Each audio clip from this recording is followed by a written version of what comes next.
And we are live. What's up, guys? Welcome to the FreshFit podcast, man. I'm joined Rollo Tomassi and Marco Sartain. Yes, sir. We got a lot to talk about a very important topic, might save your life. Let's get into it. Let's go.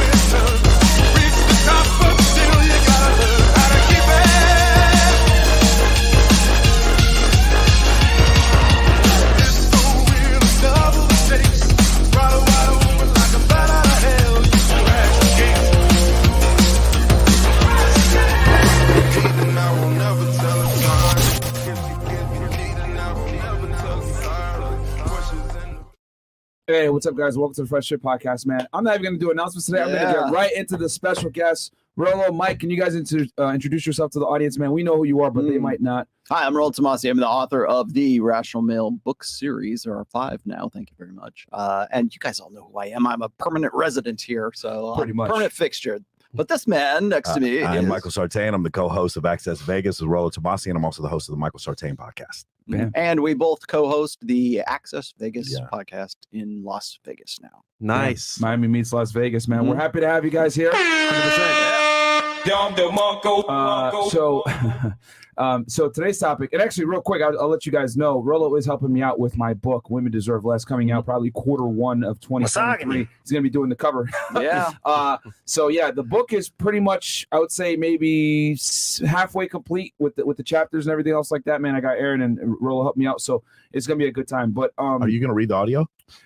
Yeah, are you? I thought about that. You probably should. I'll think about it because I know John from Bulldog Mindset said it's one of the most tedious things ever to read. It's hard. It's definitely hard. It's why not easy. I don't do it. But I'll think about it. Maybe, I don't know. Do y'all want me to narrate my own book and talk about why women deserve less? We'll see. It's gonna be a short book. It's only gonna be like 75 pages. So, between. Oh, I thought women deserve more or less. Women deserve that much less. Yeah, only 75 pages. Even a book written about them doesn't deserve a lot. I mean, who else to read it other than Mr. Misogyny himself? Oh, God. You got to read it, bro. Yeah, man. So, guys, today's topic is a fairly serious topic, man. Me and Rollo have been planning this one actually for a few months now, sharing information back and forth as far as divorce. But what we're gonna kick off with is a suicide that occurred over in Disney World. And you guys a bunch of you sent me this news article about this principal that basically, how do I say it? Because we're on YouTube as well. Self-deletion. Yeah. In Disney World. So we'll pull up the article real quick, and it's going to segue perfectly into our topic today on divorce. All right. So principal 51 who took his life at Disneyland after posting a suicide note blaming his wife for getting him arrested was the son of legendary Disney musical director. Chris Christensen, 51, jumped to his death from a parking lot at Disneyland on Saturday evening, leaving a self-deletion note blaming his wife. Christensen, the principal of a Newland Elementary School in Huntington Beach, California, was due in court on Monday on charges of child endangerment. In his Facebook post, he wrote that his wife, Marlena, called the police during a row, which led to the allegations of his suspension from the job he loved. Christensen, who for over 40 years played the cello in his string group Seaside Strings, was the son of a legendary Disney musical director. And that's kind of like the cliffs there from the article. But yeah, man. So essentially, she called the police after a heated argument, and they ended up showing up. As you guys know, a lot of states have a mandatory arrest law, okay, or policy for a lot of states and or police departments. So when they showed up, someone had to get taken to jail. He gets taken to jail. Him working at, for the school district, obviously that's going to make its way back to the school district. He's a principal. They put him on administrative leave, which is a polite way of telling them, hey, more than likely you're probably going to get fired after this, even if the case didn't get resolved yet, because as we know, domestic violence cases can take a while to state case. And, instead of seeing it through, he ended up, just jumping off and offing himself. And the woman called the police basically out of spite because she was mad from an argument. And shit like this happens every single day in the United States, just that no one really brings attention to it, which is a very sad situation. Except for here. Yeah. What are your guys' thoughts on it? Well, first and foremost, I think this goes back to when we were talking about, remember the feminism show when we were talking about the Duluth model of feminism? Yes. The Duluth model of feminism, or the Duluth model, I guess, is a standardization of removing the man from the home. If there's any domestic to be dispute, whatever, Yes. it is always presumed that the man is the aggressor. And so therefore, because he is physically larger, he is more prone to anger, more prone to, like I get this all the time. Don't you know that, the leading killer of women is men, all the time. It's like, well, actually it's heart disease. I think it's heart disease. Yeah, it's actually heart disease. Right. But I see where you're going here. The idea And is the leading that killer of men is also men. Whenever women make that stupid argument. they make the presumption that it is always going to be the guy who is the aggressor. That's exactly what happened here.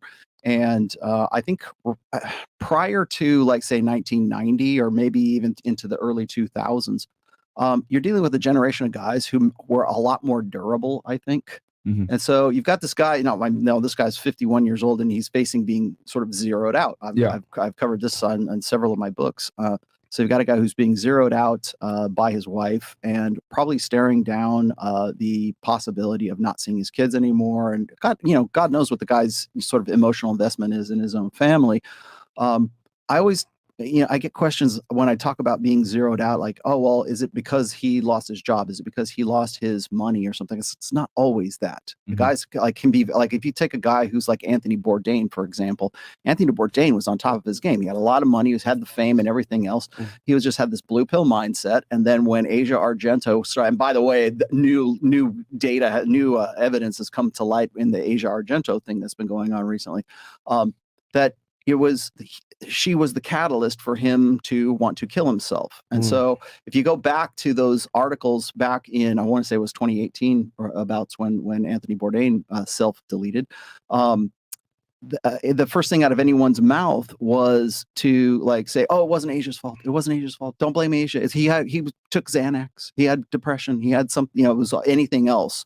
And now there's I think there was a documentary or something that was on Anthony Bourdain's life, and they're saying that she was the catalyst for him wanting to delete himself. He was very much wore his emotions on his sleeve, very much a blue pill alpha who had everything a lot going for him, but except for the things that he really wanted. And in this case, he wanted a loving, devoted, wife that's going to have his back. And he was certainly he didn't get it with his first wife. And then he wasn't getting it certainly with Asia Argento as well. And so you've got guys who have a lot of money, but they are still zeroed out emotionally. So there's Can you define zeroed out for some people that might not be familiar with that terminology? Okay, well, so it was a term I coined. I want to say it was in Positive Masculine, my third book, and I noticed there's a lot of guys who would go through really rough patches in their life. I brought it up. I said, as a man, you'll be zeroed out. Trust me, better sooner than later. And at that time, I was dealing with guys who were like in their between 45 and 65, which is the prime demographic for self-deletion for men right now. Men delete themselves. We can't even say the word, right? They delete themselves anywhere between 3.5 to 5 times as often as women do, successfully do so. Women attempt more, men succeed more, because I think, in my perspective, I think that men are more pragmatic when it comes to suicide. If they're going to do it, they're going to do it. It's not a cry for help. It's not a cry for help. Yeah. It's not a sympathy. It's not a pity party. It's not a sympathy plea. It seems like the most logistical, pragmatic thing to do is to I don't want to start over. Yeah. So what I mean, so I was getting all these stories from men who are in that demographic, and they're saying, I'm faced with either rebuilding myself anew from all of the stuff that I've lost, whether it was my loss of my job, was the loss of my family and my wife, kids, yeah. And now I have to, in this case, 51 years old, I'm faced with the prospect of actually having to start all over again. And I really love my kids, and I'm really invested in my family, and now I'm being zeroed out emotionally. Maybe I don't know if you lost a job or whatever, but that's another thing when we're talking about divorce statistics, which we'll get into later on. The number one precipitator for men's self-deletion is losing a job and divorce. Yeah. And so we have to start looking at those stats if we're going to actually, if anybody really gives two shits about guys these days. But the zeroed out part, I saw as there's really two options. You get to a point where you are reduced to zero, And you have two things that you can do. You can either rebuild yourself or you can delete yourself. Yeah. And unfortunately, most guys delete themselves. Yeah. There's a saying that goes like, when you get married, you marry two women. The one that you marry at the beginning and the woman that wants to divorce you. And it's funny because in this scenario here, man, like the guy spent his whole life being a teacher. Yeah. Working on himself to become better for his kids, in school and outside of school. And have that taken away from you just like that, and then lose your job. It's kind of like you're going on a path where like you say you got to rebuild. Who wants to do that at that age? It's tough. So I get it. I should also point out that I'm glad you brought that up. He is a teacher. He was a principal, probably was a teacher and then became a principal because the only real money in school is in administration, especially for guys. Now, I actually kind of locked horns with a certain personality on a certain daytime talk show that I was on about 2 or 3 weeks ago. Bald? And I had, that guy. And one of the stats that I brought up was the 3.5 to 5 times the rate of women, that. So I'm explaining that to them, and I'm also saying, well, wait, 3.5 times. Well, for self deletion. Oh, yeah, okay, that matter far more. So we got into a similar conversation, but what you're pointing out right here is we don't have enough male teachers in the school system as it is right now. If you're going through, like, say, public school from like preschool all the way up to post-secondary, really is your teachers 77% of the time in the United States are going to be female. Yeah. We lost a male teacher as a result of what, right? I mean, if it's an accusation of some form of abuse where the wife is like being vindictive with the guy, he's not only is he going to be divorced, he's going to lose his job because he works with kids and he's a man in a female dominated education system. So that might have had something to do with the fact that he was going to go jump off a parking structure. We did a show the other night, right? And this woman next to me claimed that Myron was belittling her. Like, she felt that way, right? Yeah. So she made the claim. Because she didn't know what misandry meant. Exactly. You're belittling me. I don't like that. And it's like, out of emotion, she said those words to make herself feel better. And it's funny because she didn't think to see how people would perceive that on the show, looking into it. Likewise, in marriage or, for example, relationships, the person that's in an emotional state, the woman, of course, she'll do things out of spite, out of like emotion. And she doesn't think the long-term effects for that guy when it happens. And it's scary because, for example, DV, it's a wrap. Yeah, just like this woman here. She called the police like, oh, yeah, I'm going to, get him. And then she didn't realize, oh, listen, stupid. Now you hurt his career, hurt his job, his ability to earn income. Father of your kids. Yeah, and then he jumped off because you wanted to, stick it to him and call the police. And, I've always... There's an add-on story here that says the principal's daughter claims it was his wife who was abusive. Wow. You don't want to hear that because you guys realize for every time you see this, there's a number of times where they're being extorted and you never see this. Yeah. So I don't know if you guys know about this, a kind of a different example, but the Kelsey Turner situation, the playmate who was extorting a child psychologist who was a sugar daddy and said, I'm going to tell these people you were inappropriate with these kids. Well, he had no choice. He had to keep paying her because once that accusation came out, he's a child psychologist. His practice is done. He shows up to her house and her boyfriend murders him because he decided to stop paying her, and they took the car out by Lake Las Vegas and just left it out there and tried to burn the car. That's a situation like this. So he had a sugar baby. Yes. He wasn't paying her. He gave her $300,000 initially, and her mom, right? And then after that happened, to keep quiet or just no. Initially, he was just tricking off. After a while, he's like, I don't want to do this anymore. Yeah. He got advice from other people, and then stop simping, and then all of a sudden, she says, no, I'm going to tell people you were inappropriate with these kids. You better keep paying. You better keep paying. And that's what he was stuck at that point. So you have to understand, for every time you hear this, it's like, I'm going to call the cops. There's probably 50 or 100 times that happens. And that is a form of extortion. Like, hey, if you do this, this is going to ruin my life. So I know you can't do this. And by the way, it happens both ways. You see this sometimes where a guy's like, I'm going to tell the judge that you strip or something like that. Parents use this against each other when they're leaving, and they use this to fight over the kids. But yeah, this is a really tough situation. And the other thing that I was bringing up is, as far as the daughter saying that she was abusive. You guys remember another case like this with Courtney Taylor? right? Yeah. Where the story was that Courtney Taylor's boyfriend was the Nigerian guy was abusive to Courtney Taylor. Yeah. But of course, everyone AKA saw. Courtney Clenny, guys. That's the OnlyFans girl that stabbed her guy here in Miami right in the chest and killed him. Yeah. That's who he's referring to, if you guys, because some people might know her by her stage name. I think Courtney Clenny or something like that. But or is it Courtney Taylor? Courtney Taylor. It's Tailor. Her government is Courtney Clenny. Sorry, one of the two. It is. But sorry, go ahead. Yeah. So she stabbed. I believe it was in the shoulder. Got her like in this artery right here, and ends up killing him. Subclavian artery. Yeah. And then she's at a bar the next day with blood, and then she's with just her drinking. dad drinking. And then there's I believe on her OnlyFans she posts a video of the blood all over her. What? Did she? Someone posted a video of the blood where she had the blood all over her and she was being arrested. There's a video of her being arrested. On somebody's her OnlyFans. I don't know if it was on her OnlyFans, but it was on somebody's OnlyFans. It was madness. Oh, okay. I did see the clip. She's right up there. Where's that place? Edgewater, right?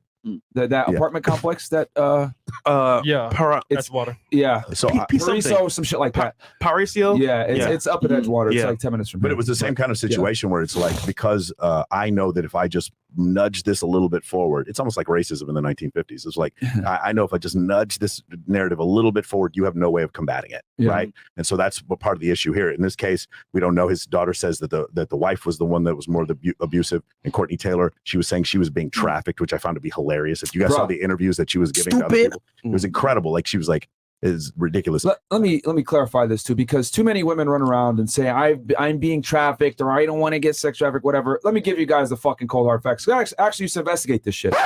Human trafficking is not as common as you guys think. Human smuggling is very common. That's when you bring in illegal aliens and illegal foreign nationals into the United States through some type of illicit means, through some kind of network. Human trafficking, though, is very difficult to prove. Typically, the person has to be forced to do it. It isn't consensual, and or the person is a minor, therefore they can't consent. It's very difficult to actually prove human trafficking. Most of the time, guys, when they have a case and the woman is alleged, I'm being trafficked or whatever, 9 out of 10 times she's a prostitute and she's doing it willingly. Those are the fucking facts. That's true. So I'm not saying human trafficking doesn't exist, but the way people sensationalize it in the media is ridiculous. And also they conflate human smuggling, which is the illegal migration of aliens, right, foreign nationals into the United States through some type of illicit means. They conflate that for human trafficking, and they're two completely different crimes. One's an immigration violation, 8 USC 1324. The other one is an 18 USC criminal code. So there's a big difference between the two, and women like to throw that tool around. I'm being trafficked or whatever, and it's like, it's not being trafficked if you're willingly involved in it and you're the one selling ass. Like, even getting pimped out, they'll say, "Oh, I'm being pimped." Yeah, no, you agreed to that at the beginning. You changed the terms. You're a prostitute. Now you're upset. That's what it. 9 out of 10 times you're a prostitute, and it is not human trafficking. It's solicitation. Yeah. Sorry, that's what it is. So, no, it exists, but not as much as girls think it does. We should also add here that Christensen left a suicide note on his Facebook as well. And the first thing out of his mouth is like, Christian said he was ending his life because he feared he was about to lose his job, having been suspended as a principal of Newland Elementary School when the charges were filed. So is that extortion? Or is that being worried about? I mean, certainly worried about being zeroed out. If she takes it into account, if she actually does it, then it's not extortion. But yeah, I mean, if she threatens to do it, which we don't know how often he done that before.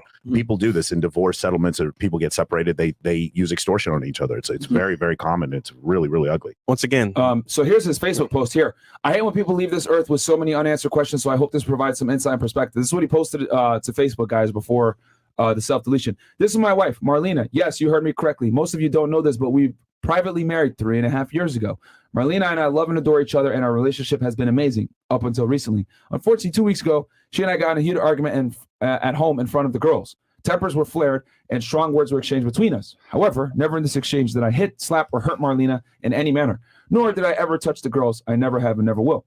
I love the girls like my own, and they know that, as does everyone else who truly knows me. Are those not his biological children? Stepfather? That's an issue. Apparently, they're not. He's a stepdad. Yep. See, he stepped up. Unfortunately, Marlena's anger got the best of her that night, and she called the police, which landed me in jail that night. Yes, me, a man who has never hit or harmed anyone in his life.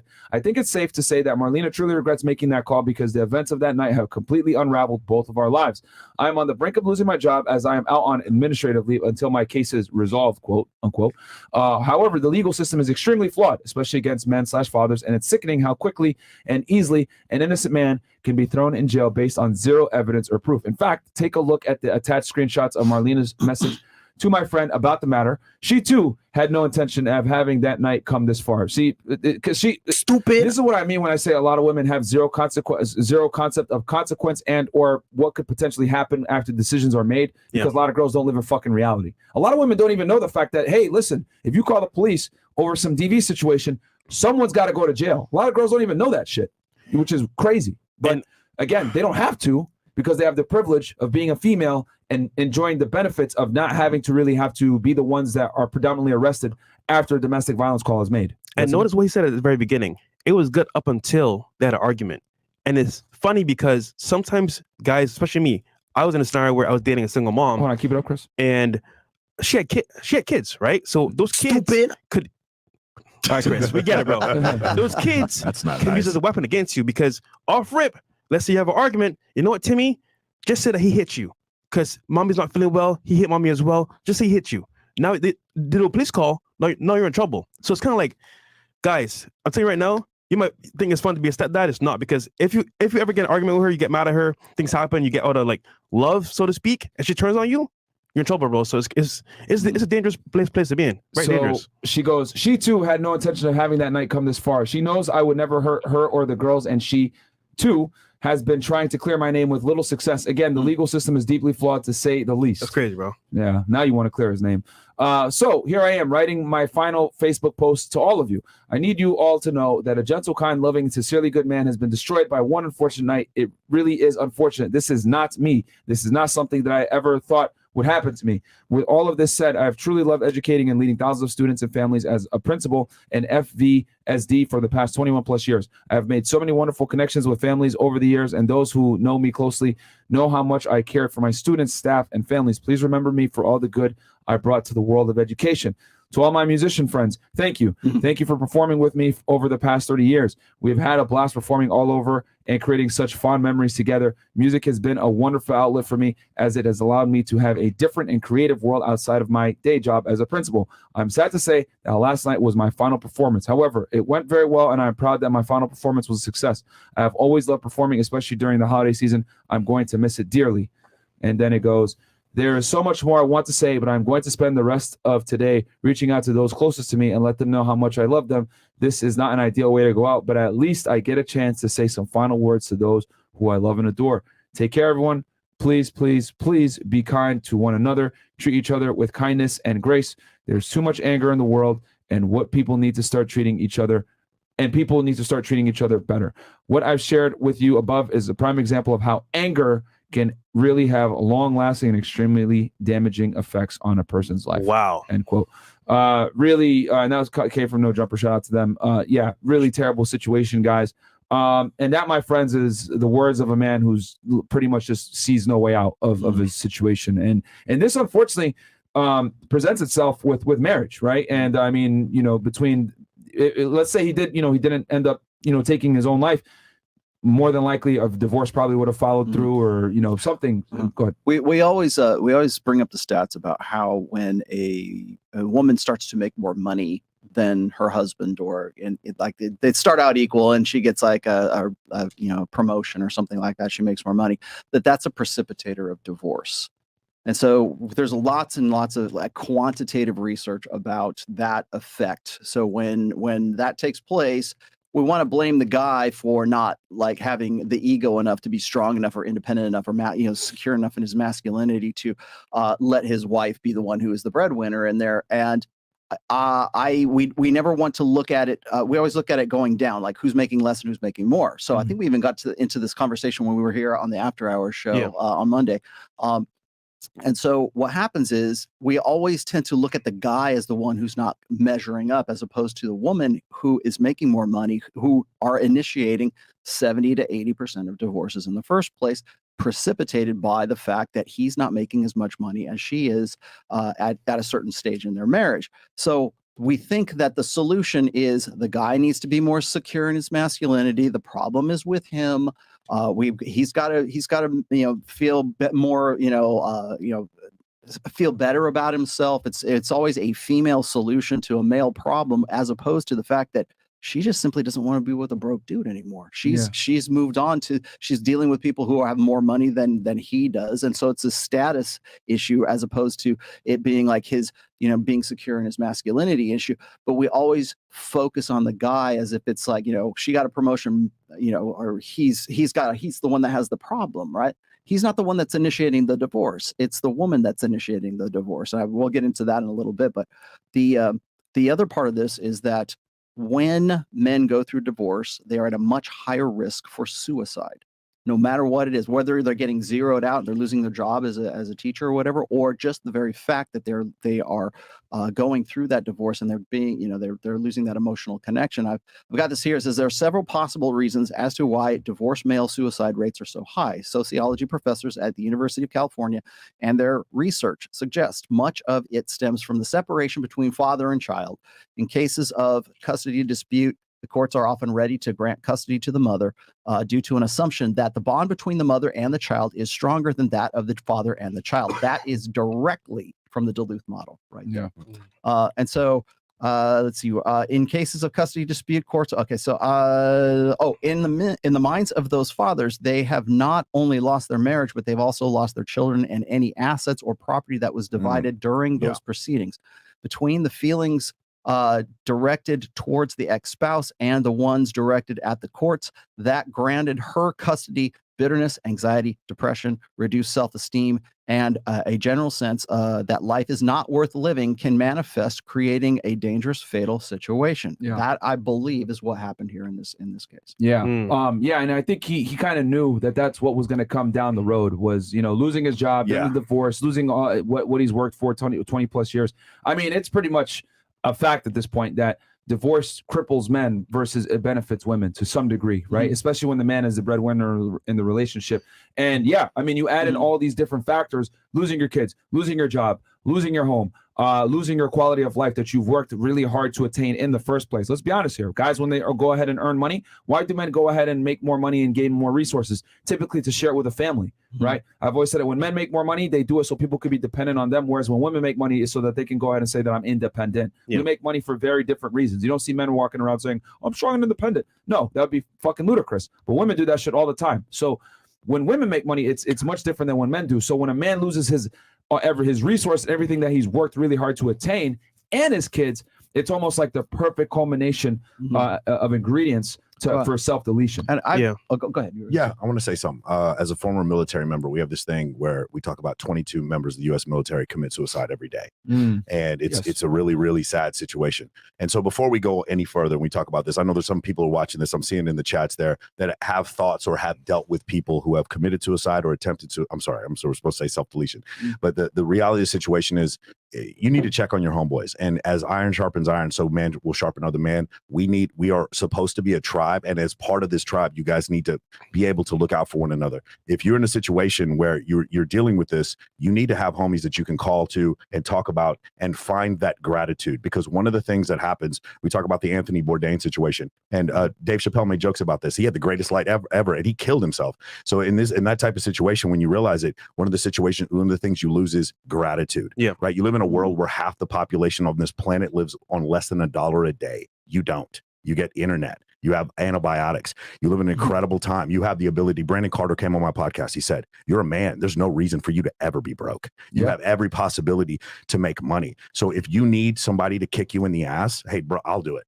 If you need somebody out there to kick you in the ass so you can find that gratitude, because that, as far as the self-deletion thing is concerned, not to say that this man didn't go through a lot, because he certainly did, but it's a function of gratitude that makes you fight every time. Because if you do get zeroed out, I know if the four of us got zeroed out in this room, we would be able to start over. We have enough self-confidence in order to be able to do that. Why is it? Because we have gratitude and competence. And we also know we have enough confidence to know that we could start over again if we wanted to. Some people don't have that. And we have to be able to look out for those people in our tribe that don't have that. Well said. I want to add one more thing to that. I'll go a little bit deeper. So we talk about all the time on this podcast and as well our channels about choosing the right woman, right? And there's a saying in the Bible that says women can destroy kingdoms if they're into that environment.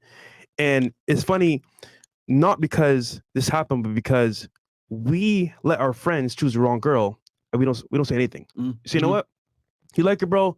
Props to you. But in her head, we're like, you know what, bro? She's for the streets, bro. Why you wifing her? Yeah. But we don't tell our She's friends. a single mom. Exactly.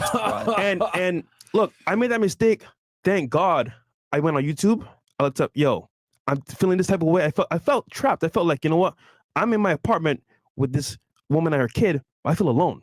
What's up with me? I can't figure it out. Yeah. So that's exactly what Robin Williams would have said. I Googled the YouTube, bro, what's wrong with me? Like, am I okay? And I found Tom Likas, I found King Richest, I found Rollo, all these creators talking about, you know, how the dynamics between women and men. And if I didn't find that video, I don't know where I'll be right now. So I said that to say, guys, if you have friends at home are dating women that they shouldn't be dating, bro, pull it to the side and say, you know, bro, heart to heart, man to man, bro, this is why you shouldn't do this. Now if they continue, that's on them. But telling them up front what it is so they know in the future, because guys, this could have been avoided possibly if it was a different woman, a different situation. We're just saying, guys, out there, if you're with somebody, you have friends out there that dating the wrong woman, tell them to their face, yo, bro, I'm gonna be honest with you, bro. Here's why you shouldn't date her. Yeah. Let them know what's up. Yeah, I'm having enough confidence and competence in your life. Yeah. You should be able to, if something like this happens. And by the way, in order to have that confidence, it can't be built around your relationship with one woman. Yeah. If that's the case, your whole life, your confidence is based on the woman that you're with. You know, women can make life fantastic, right? Justin Waller's been on here talking about that.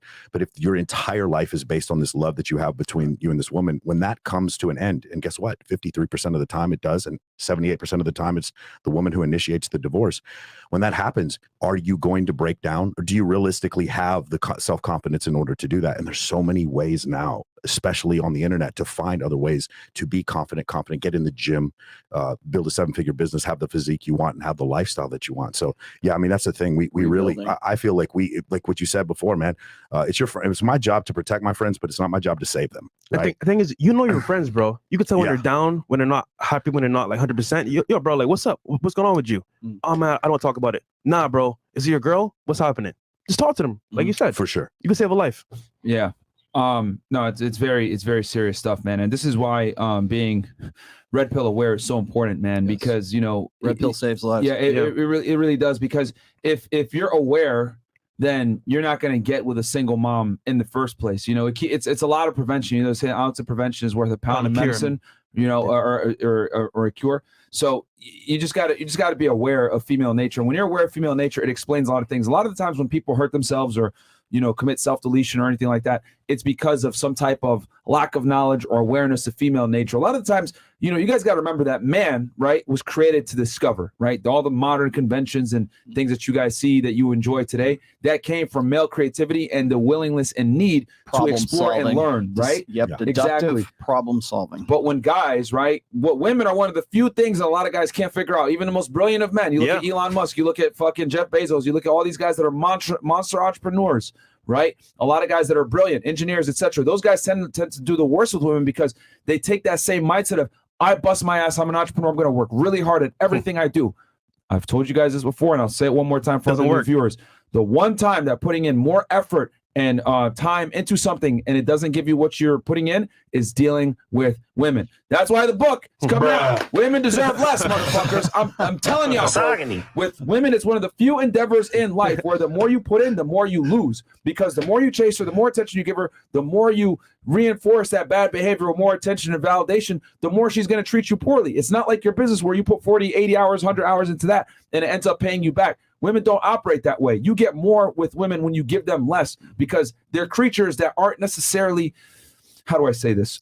Logically sound? They're not logically sound. And then on top of that, they need to feel like they're with the best man that they can get. And for you to be able to demonstrate that, you must give them a portion of your time versus building your life all around your time. That's how it goes. And a lot of guys make the cardinal mistake of putting the girl, making her the focus, man. And, you know, as Rollo always says, you got to be your own mental point of origin. That is so true. You cannot sit there and prioritize a woman in your life. It's going to fuck you up. And this guy here, if he had known this stuff, maybe if he had found the Fresh Fit podcast, maybe if he had read one of your books, maybe if he had watched Access Vegas with these bimbos that are all, you know, plastic up or whatever. I saw how ridiculous our rat stalls. You know what I'm saying? If he had seen any of this content, right, maybe it could have prevented him and said, damn, okay, this is why women operate the way they do. Self-deletion a lot of times comes down from guys just not being able to figure it out. They don't know. So like, fuck it, I'm just going to end it because I don't know, you know? And I'll never forget, one night I was with Rollo Walking Hero and I was like, Rollo, I have a choice to make here. I have too many options, but in this situation right now, I want your advice. And what'd you ask me? About the girl? Yeah. Yeah, it was funny. I was just thinking about the same thing. And what I asked you, I said, okay, is she a compliment to your life? Yes. And you said, yes. I said, is she the focus of your life? And you No. said, no. I said, then go forth to make the decision according to that. Mm-hmm. That I think is the fundamental question that guys need to ask themselves, particularly when it comes to like long-term relationships. Is she a compliment to my life? And is she the focus of my life? If she's the focus of your life, then don't do it. If she is not a compliment, if she is a liability, like my good friend Robert Kiyosaki would say, there are assets and there are liabilities. And that's he wasn't just talking about investments and real estate strategies. He was talking about people as well. Yeah. So that's something to remember. This one thing you brought up previously, and this is the idea. You've talked about this before. Men and women were put on this planet to procreate. It's an evolutionary adaptation. For men, when we see an attractive woman, I ask men all the time, how long does it take for you to tell that woman's attractive? And they're like, that very quickly. Mm-hmm. For you, in order for all men to look at like certain women to be like, she's attractive, that has to be an adaptation. If that's an adaptation, what does that mean? That means that all of us have it. It's very quick and it's put in there for our survival. So women would have an alternate adaptation. It's called hypergamy. That's what it is. Yep. Now, when you get older, you're married. Does that adaptation, do you still think women are attractive? You still do. It doesn't turn off.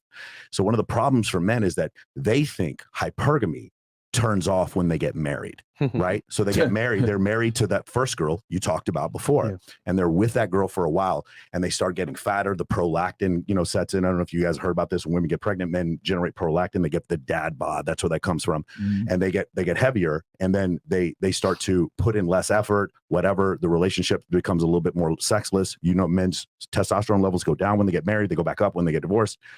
And this type of situation happens, and then all of a sudden they thought that those words at their wedding, like he talks about, hypergamy doesn't care. Those words at their wedding was going to change her behavior forever. And then but you got to remember, as you keep looking at women and thinking they're hot when they're fit. Dr. David Buss talked to me about this. He has a colleague. He said when the guy was 40, he thought young, hot 20-year-olds were attractive to him. He said, when I turned 50, I thought young, hot 20-year-olds were attractive to me. He said, when I got older, I was hoping that I wouldn't think young, hot 20-year-olds were attractive to me. So when I was 60, I still thought young, hot 20-year-olds were attractive to me. He goes, it never stopped. So if it never stops for us as men, we need to also understand it never stops for them as women. It's an evolutionary adaptation. It goes for us for our entire lives. So that means that thing in her mind that's always looking for the alpha, it can't ever turn off. It's an evolution. Do you understand what I'm saying? Yeah. It is primary for her genetics. If you guys ever read The Selfish Gene by Richard Dawkins, it is primary for her genetics, her genes to pass themselves along. It's for her to find the best alpha traits that she can. And Myron, what do we say on the show all the time? Women marry a man hoping he never changes. Yeah. No, sorry. Yeah.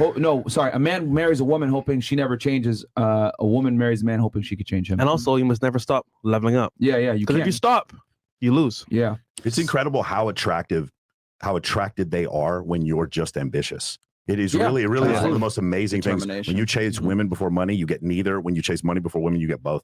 And it's just magnificent. One of the things that you find later on in life, because you guys, I'm sure you've met some guys who are incredibly like good looking or incredibly good with women, but they're sleeping on couches. Like the male stripper, bartender, snowboarder in Lake Tahoe. Snowboarder in Lake Tahoe. Lifties. They're like sleeping with cougars, and they're just like absolute. And they're always telling you about the new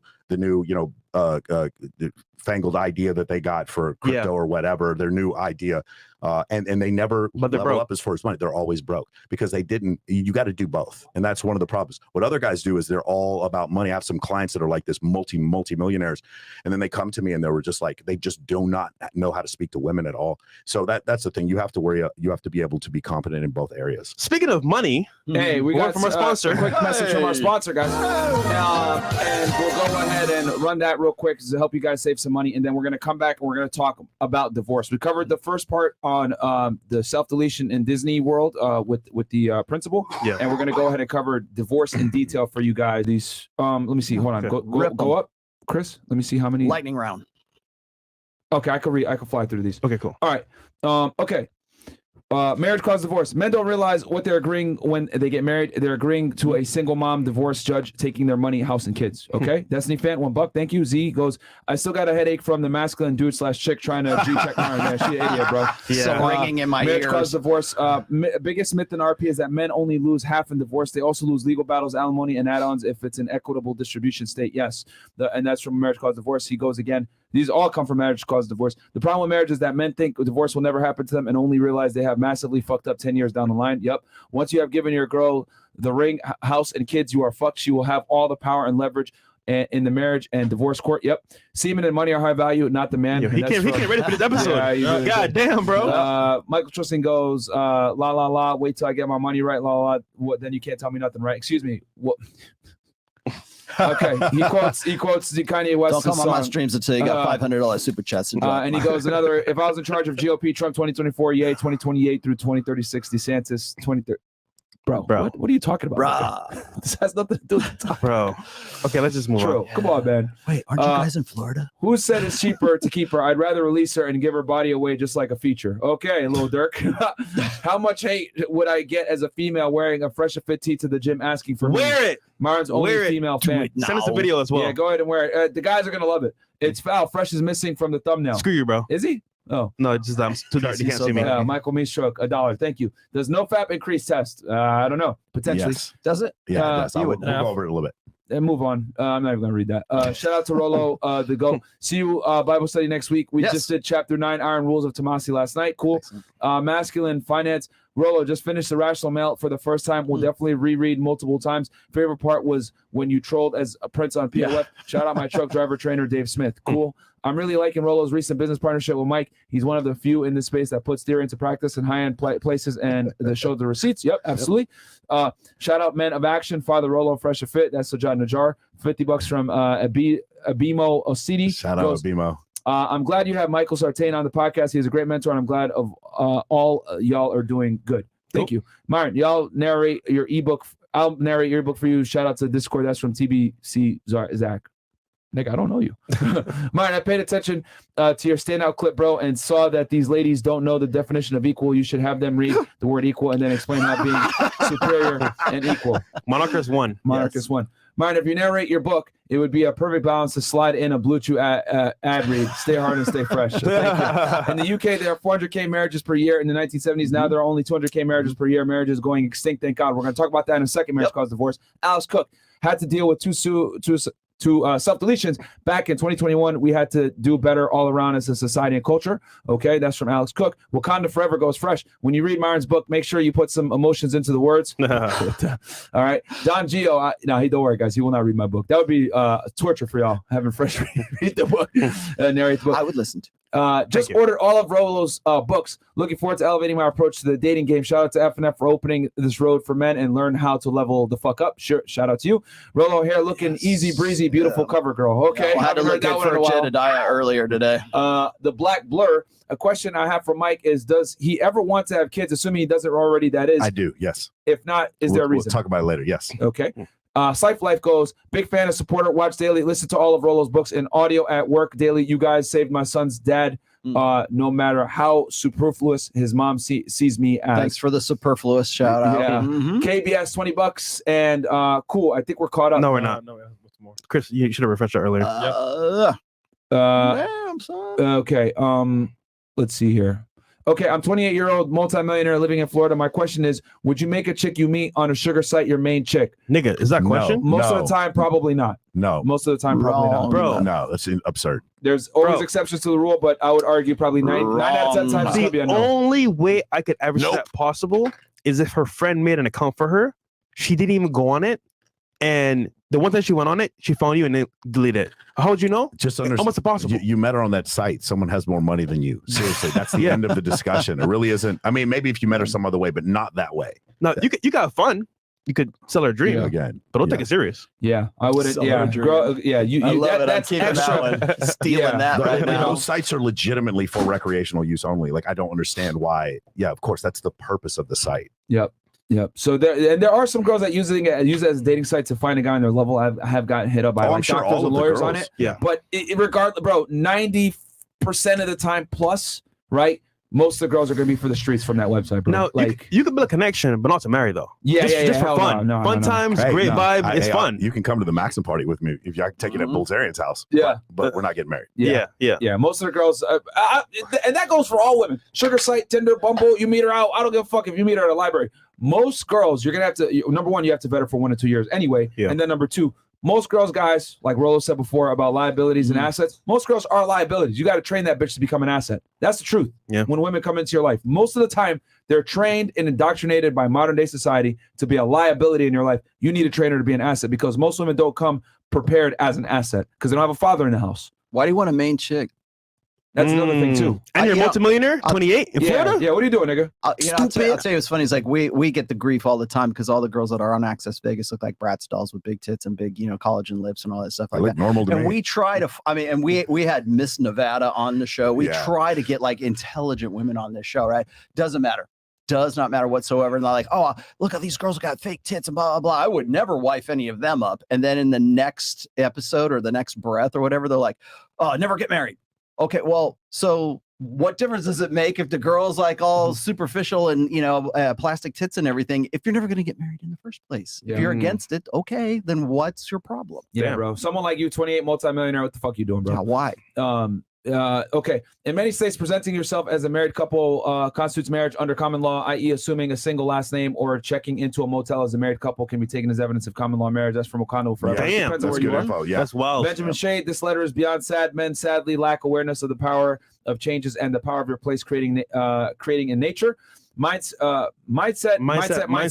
FNF, another warrior support. Benjamin Shade, Shade. appreciate that.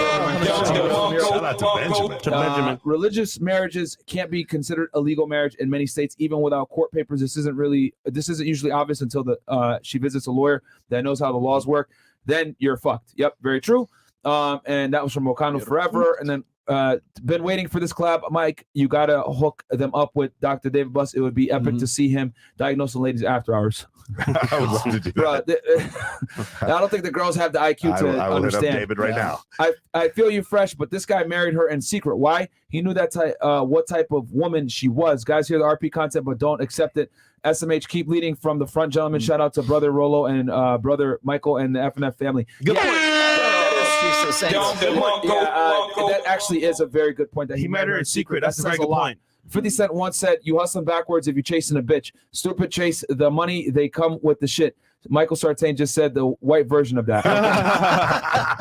That's exactly right, man. You'll never lose women chasing money. You'll always lose money chasing women. Very true. 8A Films. Why does Mike have so many female friends? His IG is wild. He has a strategy with that one, and that's from Benji Illionaire. And then, what's the best way to close or pursue a coworker? We used to don't do it. I don't finish that. What the fuck are you doing? Don't do it at work. God fucking damn, bro. You stupid. A lot of you guys be fucking thirsty, man. How long you been watching? Why are you chasing after coworkers, bro? They can literally fuck your life up. Don't fuck with girls that you work with. Could you imagine Incredible. dating your coworker? You guys are having a You great must be new time. here. You have an argument, like this guy that would just tell this self-deletion. Even worse. And then she says, you know what? He grates me.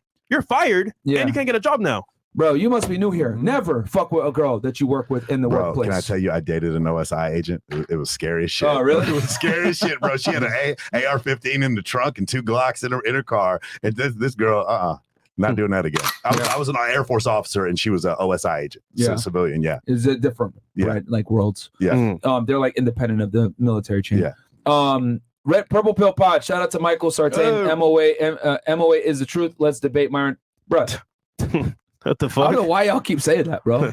Debate what? Give me the topic. If you're gonna use the word debate, this guy's it name better is be Rollo followed by Sartain. a fucking Rollo, topic. It's our child. It's our Rollo child. Sartain. Rollo Sartain. Yeah. They keep saying let's debate. I don't know what you guys want to debate. Well, you wanted to have kids, right? Yeah, we'll talk about that. It's confusing. Y'all got to see this rap video with Andrew Tate. Search DSL poof. No. Okay. No. Minus such. When's the next Avengers episode with Sartain, Rollo, Waller, Bill Zarian, and the Tates? Shout out to Mike and his amazing men of action program. Keep hustling. Oh, Adam. Shout out to Adam. He guy's an F-18 pilot. Nice. Real life fighter pilot. Yeah. So, all right, this is what we're going to do. Guys, we're going to kill the Facebook, Twitter, Twitch stream, and we're only going to be on Rumble and YouTube. Now we're going to transition over to divorce. From this point forward, we're only going to read 50 and up super chats because I really want to get through this. Rollo wanted to address something. I got one thing. Okay, and then we're going to go into divorce. I think this is probably the appropriate show to do this. I didn't have this planned, but I called this up since I have my laptop sitting Fine, here. honorable. I back about 5 years ago, I wrote an essay called "Confidence in the Safety Net," and really, it was right around the time that I think I was publishing the third book. And I had this outpouring of support from people in my comments here saying, here's what you've done for me. Here's how the red pill has saved my life. We were just on this topic just a moment ago, like how are we saying, the red pill saves lives? Yeah. I don't think enough people really realize that the depth and the breadth of like the manosphere, the red pill, like we're talking about like topics that most people won't talk about. But if you go and you listen to these hack job podcasts out there right now, who want to say, oh, they don't talk about relationships. Fuck you. I wrote a whole book about relationships. They don't talk about parenting. Fuck you. I wrote a whole book about that. Here it is right here. So before we get into that, I wanted to make sure that people understand how this material and how understanding intersexual dynamics affects people's lives. I've never read this on the air before, but I'm going to read it right now. This is one of the comments from that thread. It's I've met this guy actually personally. He came out to one of these conventions and personally met me. He says, after a long, he goes by Reader X. I don't know what his actual name is. So he says, after a long marriage, I divorced the mother of my children. A couple of years later, after some casual dating, I met a woman I would come to describe as my soulmate. I got married young, but this time with all the infinite wisdom gained over the years. I was finally wise enough to pick a woman I was super compatible with. We were together for a few years and lived together. Things started out great, and it was mostly smooth sailing until we moved in together, at which time I slowly allowed myself to be betatized in a slow motion, excruciating, painful way. About a month after the breaking up with her, I fully planned to commit suicide. I wrote a long letter explaining my rationalizations and took other affirmative steps towards going through with it. About a week after I wrote the note with the D for death, D-Day, fast approaching, I took a break from getting my affairs in order to surf the internet. I stumbled upon an Ask Reddit thread that was bad-mouthing various subreddits. Some feminazis, male feminists mentioned the Red Pill subreddit as an example of a subreddit filled with craziness, and I decided to check what all of this fuss was about. Now, I am not a religious man, but I will never rule out divine intervention. The timing of finding the Red Pill, TRP, by complete coincidence, no less, couldn't have been more fortuitous. I stayed up all night reading the sidebar, Rollo's essays having the deepest effect on me, and everything just clicked. Talk about connecting the dots. Wow. It was very much like a come to Jesus moment. It felt like divinity revealed secret knowledge to me just when I needed it the most. Knowledge gave me the hope and very well may have saved my life. This all went down not really that long ago in actual time, but from where I metaphorically stand now, it seems like eternity. There's more to it than this, but essentially the guy canceled his date with death because he found this material. That's why I say this shit's important. That's why I look for accuracy when people want to sort of like, co-opt the red pill and co-opt this message for their own, they want to, what's the next topic? What's Rollo and what's Myron talking about? Let's go. That'll be our topic for this week, right? It's not about that. It's about stories like this. It's about changing lives like this. I don't have it with me, but I've got a handwritten note from a woman who wrote this thing out for me, essentially saying, you saved my son's lives. And that's what this is really about. It's about, like, you want to talk about relationships? Yes, we can talk about relationships. How do you incorporate red pill into it? If you're a monogamy minded guy, fine. You're a religious guy, you're a Muslim, you don't believe in premarital sex. Great. I've written a book about that as well. It's like the whole thing, there's so much more breadth and depth to it, but it really comes down to how are you going to save your life? How are you going to change your life? Are you going to make yourself your mental point of origin? Is she a complement to your life? Is she a liability, an asset? Just even asking those questions, we're not even allowed to have the conversation that we're having right here, right now, and it would affect people's lives. So when people say, "Oh, I wish Johnny Depp would have had your book, Rollo," well, thanks. Yeah, I would love that to happen. But there's a kernel of like seriousness to that too. But doesn't that prove it can happen to anyone? Yeah. Like John, like who wanted, absolutely. who was more wanted? Elon Musk. I wish he had your book. Exactly. Right? Yeah. And it's if like, it can happen to him. I wish Anthony Bourdain had found my book, quite honestly. Yeah. And I'm not saying that, oh, well, he's being self-righteous and pompous and pious and whatever. I'm like saying, no, he'd be alive. Saying there's a possibility that he will be alive as a result of that. But that's how important this shit is. Robert found your book. Robert Kiyosaki found my book at 74 years old. Yeah. And and God bless him, Robert just had a heart surgery again, and I'm talking to him all the time. He's recovered. He's fine. He sounded more energetic than you and me. You heard it, yeah. He's ready. He wants to come. He wants to come to Vegas every time we do a show. I get a call from Robert. It's like, hey, what are we gonna do that Vegas? Be careful what you have for, Robert. You end up with another heart surgery. You come to Vegas it's like so, and we laugh at that and everything, but it literally changes lives. The red pill can save lives, and I don't. Imagine if you didn't have your book and he was, divorced at that age. Yeah, exactly. Well, that's the thing is like guys, you've heard of gray divorce, like guys between the ages of 45 and 65 are the prime demographic, by the way, for suicide. So, and they call it deaths of despair. Why do they call it that? Because they're despairing over the fact whether they're going to be able to recreate themselves or are they going to delete themselves. And unfortunately, most guys either delete themselves or they get into like self-sedation, like they'll get into, prescription opioids, or they'll get into, alcohol or whatever else to sort of like numb the pain and just sort of like, be stuck in place instead of progressing and rebuilding themselves, because they think, oh, I put all this equity into my life up to this point. And all this equity in this woman. And it's all of it goes into the woman, right? Yeah, because they didn't realize that, is she a compliment to your life or is she the focus of your life? And that question never even came into their thinking. Yeah. Had it come into their thinking, maybe they would have made different decisions. When I talk to guys who are like 65, 70 years old and they take the red pill, right? They become aware of intersexual dynamics. They look back on 60 years of their lives and they realize the choices that they had made.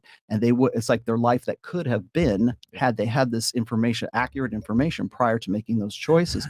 That's what causes the depression. Yeah. That's what causes them most guys will take the red pill, be forced down their throat by a divorce, by a loss of a job, by being a principal and potentially losing your job, that kind of stuff, potentially being zeroed out.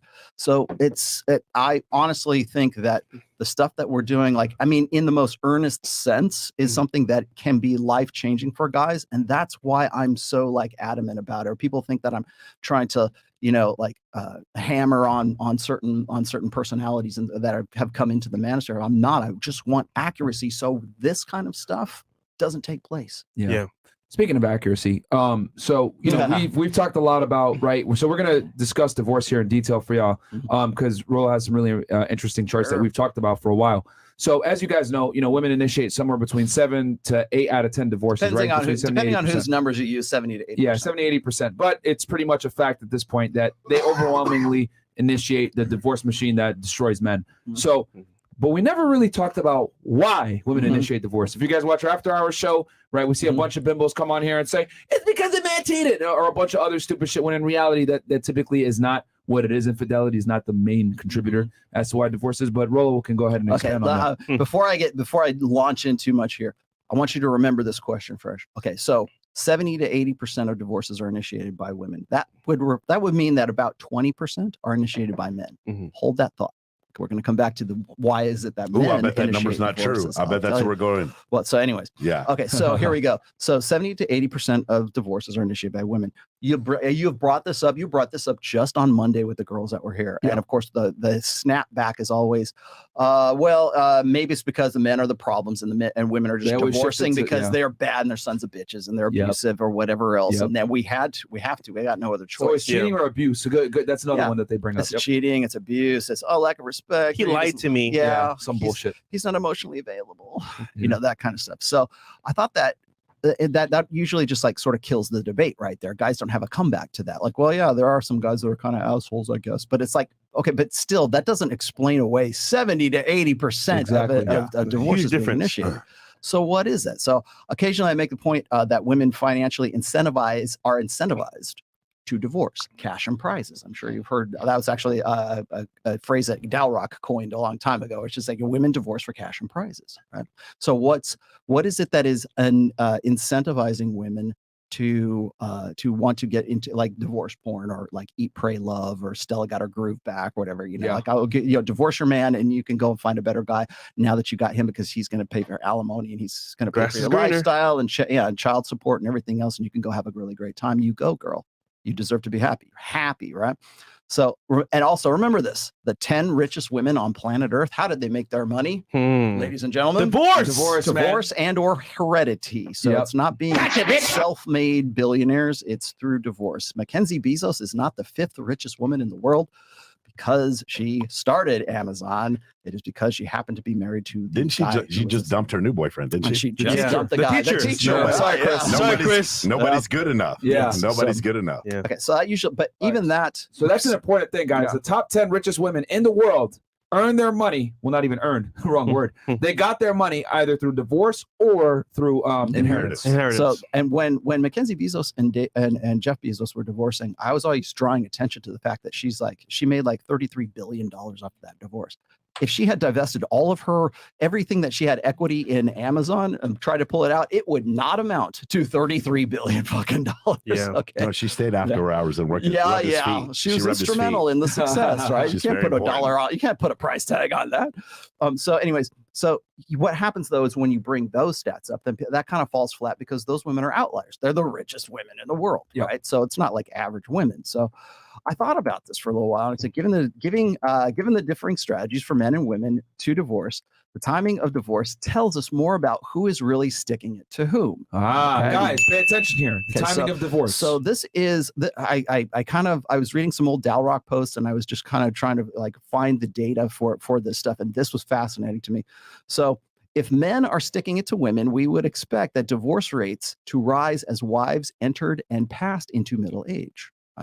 Okay. So if women were sticking it to men, we would expect divorce rates to be the highest when the wife has the best remarriage opportunities and would drop her chances to remarry as she ages. Does that not make sense? That makes sense. Yeah. Does that make sense? Yeah. To you? So before 40 is what you're saying. Exactly. Yeah. Exactly. The woman being before 40. The woman being before 40. Yeah. And Rollo, let's deal with the elephant in the room. How many times have we been on the show and girls say, well, if I'm loyal to him and I give him everything, he can, I'll be 30 plus, 40 years old. Trophy wife. He'll leave me and he'll get a younger girl. That's the scary part. That's scary because it's a loss of equity. That's why when men and women get jealous of infidelity, men get jealous because they want to know, where'd you fuck him? Was it in the bathroom? Does he have a bigger dick than me? Did you get off? Blah, blah. It's always the visceral stuff. For women, it's, are you in love with him or in love with her? You know, it's a loss of investment and equity. And there's a reason for that is because women are trading their sexual capital for long-term security. At least that's the transaction, that goes on. So keep that in mind, guys. A lot of girls come on the show and they say, oh, the guys are,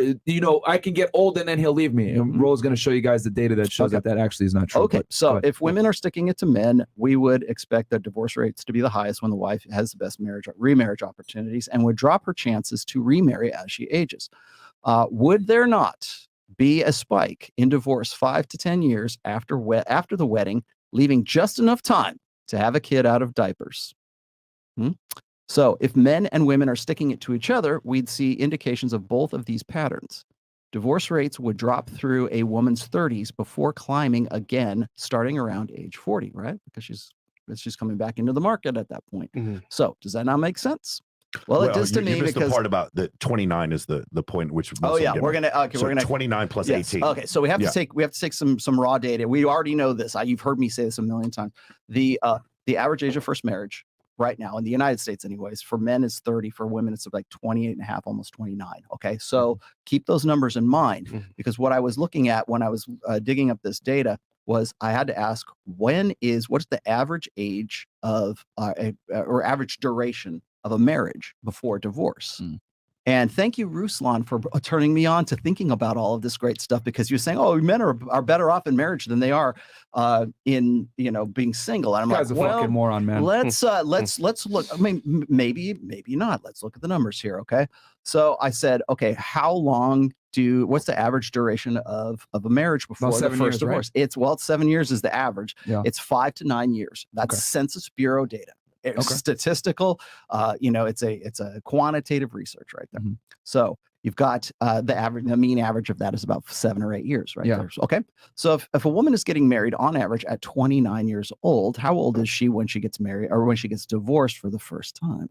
She's right around like 38, 35, 36, 37, yeah. somewhere in there, right? Just enough time to have a kid out of diapers and to say, you know what, I'm not quite 40 yet. I can use this guy and take the money and run and find a better dude, because now my lifestyle is pretty much reassured as a result of that. But Rollo, this isn't my truth, Rollo. It's not my truth. Yeah, well, it certainly wasn't the truth of the guy jumping off of parking structures either. So, so anyways, I looked at this on and Chris, if you want to pull those up, it's the very first one. It's divorces per 1,000 married couples. Yep. Let's see. We got the age of the wife. Okay, just so you can see. So let's repeat this one more time, because we threw a lot at them right there. Okay, so just to summarize real fast, right? So you guys kind of track what's going on here. The average age that a woman marries is around 28 to 29 years old. The average age a man marries is around 30 years old. The average marriage lasts somewhere between 5 to 9 years. We can peg that at about 7 years. And you're saying that there is a pattern to it. A pattern here. There's a pattern to it. There's a pattern because women are incentivized to divorce. That's why they divorce in such numbers, 70 to 80%. That's the case that I'm making here. Okay. Now this is for the UK and Wales. Okay. So this is the stuff for UK and Wales. Okay. Okay. So as you can see here, it's the 1960s. The color of those the graphs are by year. Okay? So the blue one at the bottom there is the 60s, 70s, 80s, 90s, and to the 2000s right there. Okay. So this is what I found for England and Wales. Okay. So the divorce is highest when the wife is young and declines as she gets older. Okay. What do we say? As sexual market value decays. By the way, these numbers right here almost track identically to my graph for sexual market value. Damn. That I developed back in 2013, 2014. W Roll on the chat, man. W Roll on the chat. We got the numbers for y'all. One. Where the feminists at? Dropping bombs. So we clearly, women are clearly taking advantage of the opportunity to divorce in large numbers, but almost no men are. Divorce has exploded in the last 30 years. Can you enlarge that, Chris, a little bit? Yep. Just so they can just hit control plus. But even in the 1960s, you can still see that spike and that pattern. But isn't that funny? Like our grandparents and their fathers and mothers got married earlier when they were younger. There was no like whole centric culture, none of that. But now there's a whole. No, you can go on Instagram and find a guy wherever you want to. It's kind of like, you know what? Let's wait till we get older to get married because we got fun now in our 20s. It's not just that. It's also the advent of being able to freeze my eggs. And it's also the advent of being able to show photos from 10 years ago when I was in Playboy. It's also at the advent of being able to use FaceApp and Facetune to not look my age. Those things also make it so that you put these things off. I see girls do this often. Also, the women are getting in really good shape. They're getting elective surgery, those kind of things. All of these things do point towards, let me have my fun now. And then later on, once I build my career, then I'm going to go find my man. We brought in a plastic surgeon. He explained the explosion Shout out to Dr. surgery. Oz. In women and the surgeries. He said something very profound. He said they're not doing the surgeries to look better. They're doing the surgeries to preserve youth. Yes. And I thought that was very, very interesting because youth in itself is beauty from the female metric. So, from the social aspect as well. Because remember that if you want to be a rich man, sell something to women that inspires FOMO, fear of missing out, or convinces them that they have more time in the sexual marketplace than they actually do, that their sexual agency is evergreen. So it's like beautiful at any size, beautiful at any age. That's why you hear those narratives, and this is the direct result of They're making a killing on these bimbos. 10, 20, 50, sometimes even $100,000. Oh, you want to preserve your eggs? We got you. Jennifer Aniston was just lamenting the fact that she didn't freeze her eggs. And trust me, Jen, you're in menopause. You're not going to be carrying a child. That's an L. What do you say all the time? Sell them a dream, bro. Yeah. That's it. You make a lot of money. Yeah. So this chart right here is fascinating, Rollo, because Chris, switch over to the US one. It's the next one down. Okay. And there you go. That one's even better. Okay. So God. So we ain't got no chance. So for the people who suck at reading charts, can you go back to the Wales one real quick? And here's the thing you guys got to understand. If it's a Western, I want you guys to understand United States, New Zealand, Australia, England, etc. If it's an English-speaking first world country with low birth rates, Canada, you're going to be Canada, right? Like, it's typically going to have the same dating/marriage trends. Correct. Okay, so you can use an Australian chart, depicting marriage, and it will probably be fairly close to all the other first world English-speaking languages, or even not even English-speaking. Right? You could take this to Spain or France. Very similar. Yeah. You got the same problems, guys. Same problems, guys. Yeah. Hypergamy knows no bounds and no continents. So I see here that the spike, right? So you can see that it's at a lower level in the 60s and then at the 70s, but then you see a huge rise in the 2000s.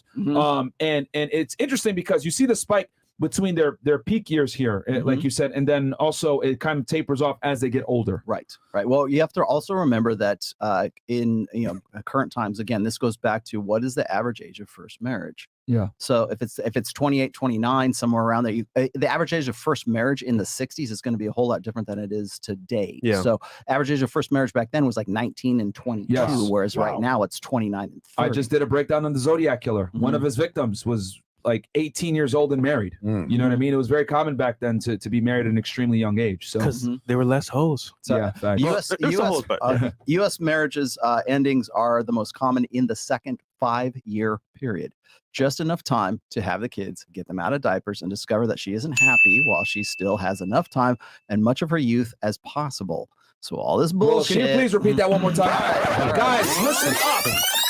Very important stuff. One more time for the people. Okay, so that the U.S. marriages are most common in the second 5-year period. The endings are just enough time to have the kids, get them out of diapers, and discover that she isn't happy while she has much of her youth and beauty as possible. So all this bullshit about men divorcing their wives and getting a younger model when she gets old is nuts. Nope. So if a guy marries a woman, she's before 30 and they have a child and he's in the latter part of his marriage, he's past that 5-year mark, the likelihood of him getting divorced has significantly increased from a statistical perspective. If they're going to receiving divorce, receiving divorce, getting rich because she's going to initiate the divorce. Okay, so the basic relationship between a woman's age at the time of marriage and the likelihood of divorce is fairly well known. Like the younger you are, the more likely you're going to get married or you're going to get divorced. Okay. Yeah. However, what's never discussed is why is that the case? Okay, so the assumption is always women wait longer, right? Like they got to get their career together. They've got, I'm going to be a boss babe by the time I'm 30. Right yeah, pull the U.S. chart, right? Because the U.S. chart is even more stark right there. It's the next one. Guys, like down. the fucking video. And also subscribe to Mike's channel, Michael's channel on YouTube, and Rollo's channel, The Rational Male. Yep. Subscribe to them. And can we enlarge that bad boy? Yeah, there you go. So this is the U.S. data. It's much more pronounced. Also, you got to remember that marriages are at the lowest that they've ever been. It's 5.1 per 1,000 people right now. And then the incidence of divorce is 2.3. So you have to compare the 2.3 versus the 5.0. That's about where we get the 50% number, right? Yeah. So that's gross domestic divorce, I guess. So when we're looking at this, the basic relationship between women's age at the time of marriage and the likelihood of divorce is fairly well known. But why is that the case? The assumption is always women who wait longer are more mature, better able to pick the right guy, and are ready for marriage. But the unflattering truth is a woman's likelihood of divorcing in any given year is highly correlated with her age. So if she is in that particular demographic between like 5 and 9, that the incidence of divorce is much higher 5 to 9 years, and you can see how it declines here as it comes down. So young women in the peak of their sexual market value years and their sexual power and their agency are far more likely to divorce than older women. Wow. I think that pretty much tracks. So, I mean, so yes, you guys can see here, and that's not, age, guys. That's the age of marriage, right? That bottom years of marriage. Yeah, years of marriage, not the age, you weirdos. Okay, but the next 5 graph, years, 5 to 9 years. The next graph down, 5-year-olds Chris, are not getting is divorced. age. Yeah. There you go. I come correct, my friends. I come correct. Okay. Bigger one more time, Chris. Yep. Okay. There you go. All right. So divorces per 1,000 married.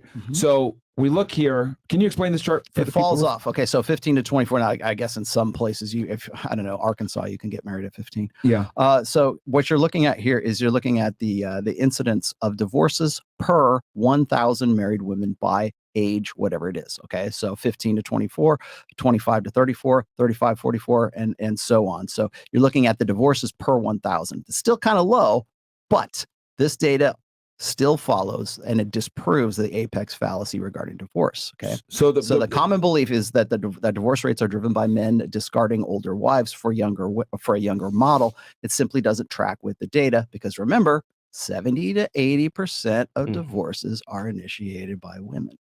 And I think the important thing here isn't necessarily to look at the numbers. The important thing to notice here is the trend. Yeah. That a woman's age heavily dictates the probability of her initiating a divorce against you based on where she stands from a sexual market point value versus how quickly can she replace you. So Trophy wives are a myth. Okay. And then also you have to take into and it even tracks here too as well. So even when women get past menopause, the pattern still exists. The AARP shows that 66% of divorces in middle age were initiated by women as well.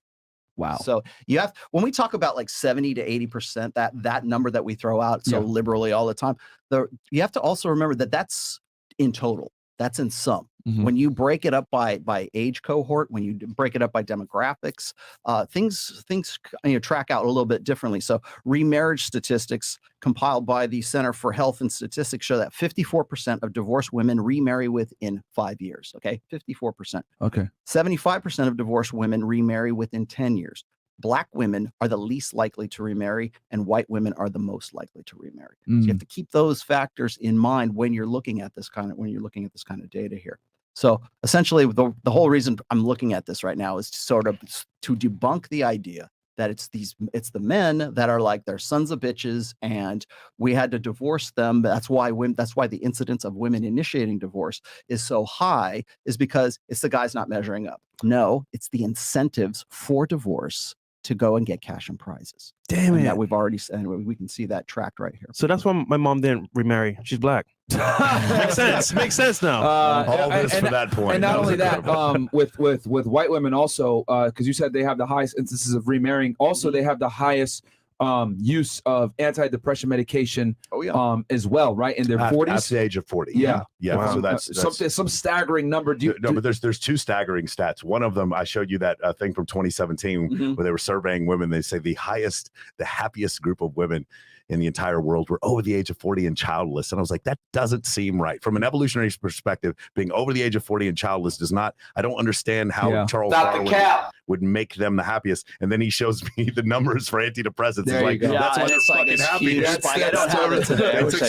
took some Prozac before they took the survey, and that's the reason why. Yeah, I mean, it's unfortunate. One other thing I want to bring up, when he said 70 to 80% of women are the ones initiating the divorce. One of the things you have to understand, and a lot of women don't understand this, and I brought this up when we were having sushi the other day, Dr. David Buss, one of my favorite surveys of all time, he talks about when men cheat and when women cheat in a marriage. When men cheat or when men don't cheat, they report the same level of satisfaction in the marriage. When women cheat, they report lower satisfaction in the marriage 78% of the time. And for those of you who remember your statistics class, 68% is 1 standard deviation. So outside of 1 standard deviation, they're reporting lower satisfaction in the marriage. That means when men cheat, it is not to end the relationship. When women cheat, it is to end the relationship. And so that's another thing. Like, a man will go through these different cycles. Again, of course, we don't need comfort in order to have sex, and we can completely separate sex from intimacy as men. And a lot of women don't understand that. And if a man screws up and he has sex with another woman, or he, exercises his options or whatever, in that case, he's not looking to go home and then leave his wife or his kids because of it. And another thing, when she loses her job, we're not looking to get divorced. That doesn't happen. It doesn't spontaneously. It's like, oh, she lost her job. It's a teacher. We should get divorced. No, that doesn't work that way for us. In fact, as a man, I got to make more money. That's generally the way that we would look at it. Yep.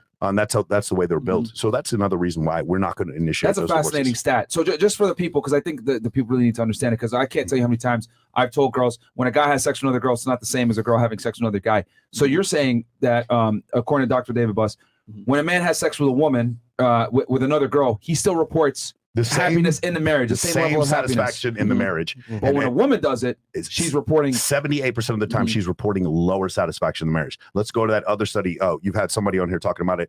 As women have more sexual partners before they get married, the likelihood of them getting that first divorce, I believe once they get to 20 partners, it's like a 70%. Six partners. Once they get past 6, you start seeing the numbers go down. The likelihood of the marriage staying, but I believe it's at 17% once you get to like 20 partners. But here's the main point: 17% of success. Yeah. So you got an 83% chance of failure. Yeah. Sorry, go ahead. So, but that's not the point of the study. The point of the study is when they did the same study on men, there was no correlation whatsoever. If a man had 500 partners or one, his likelihood of staying in a marriage was exactly the same. And this is mind-boggling for women, because my total testosterone might be 700, 800, 900, and her total testosterone is like 90, 80, 60.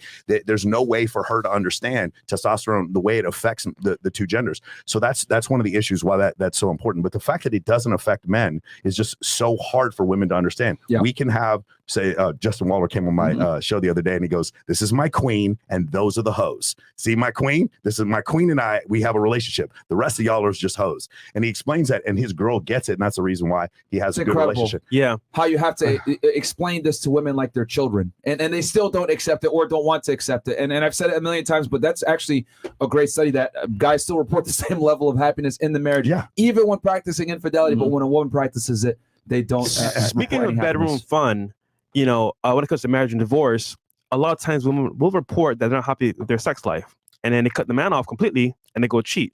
But speaking of that, we're from our sponsor, Blue Chew. Oh shit! Okay. Oh yeah, so what a transition. Oh man, we got another one. All right. Shout out to Mo for the. This episode of FreshFit Podcast is brought to you by Blue Chew. Hey guys, this is Myron Gaines.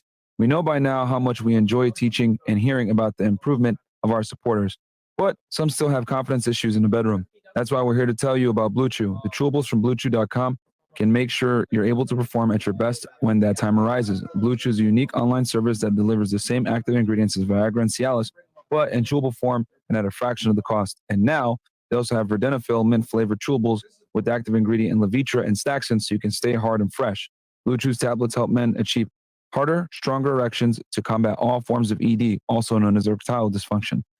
Blue Chew is an online prescription service, so no visit to the doctor's office, no awkward conversations, and no waiting in line at the pharmacy. And it ships right to your door in a discreet package. The process is simple. Sign up at BlueChew.com, consult one of their licensed medical providers, and once you're approved, you'll receive a prescription within days. The best part? It's all done online. Blue Chew's licensed medical providers work with you to find the right ingredient and strength for your prescription. Don't like swallowing pills? No problems here. Blue Chew's sildenafil and tadalafil are chewable. Blue Chew tablets are made in the USA, and they prepare and ship direct, so it's cheaper than a pharmacy. Get back your confidence when it's time to perform in the bedroom by visiting BlueChew.com for more details and important safety information. And we have a very special deal for our supporters. Try Blue Chew free. That's right, free. When you use our promo code FreshFit at checkout, just pay $5 shipping. That's BlueChew.com, promo code FreshFit, one word, to receive your first month free. Peace out, guys. Stay hard, stay fresh. All right. They are. Cool. Tonight. Fantastic. All right. So we were talking about satisfaction, men being able to practice infidelity while still reporting high levels of satisfaction in marriage versus a woman can't. And then you were talking about the partner count, how the partner count, as it goes up for women, the likelihood of the marriage being successful. We talked about this, guys, also on the episode of promiscuity. I got it right. I got the numbers right here, and this is straight off of this is from the divorce stats that I was looking at. Furthermore, women who had, and oddly enough, we called this. You were talking about this over. Furthermore, women who had 6 or more premarital sexual partners are 3 times less likely to have a stable marriage. That is Wilkinson and Finkelbein or whatever from 2020. I've got the citing sources here.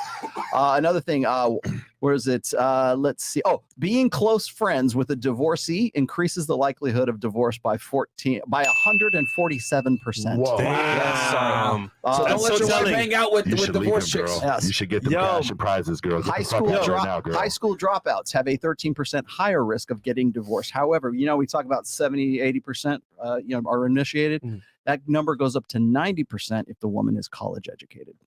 Wow. So that's very telling. A 90% chance of divorce if the woman's college educated. Yes. See, and okay, let me play a bimbo for a second. That's because she's educated, Rollo, and she knows when she's right.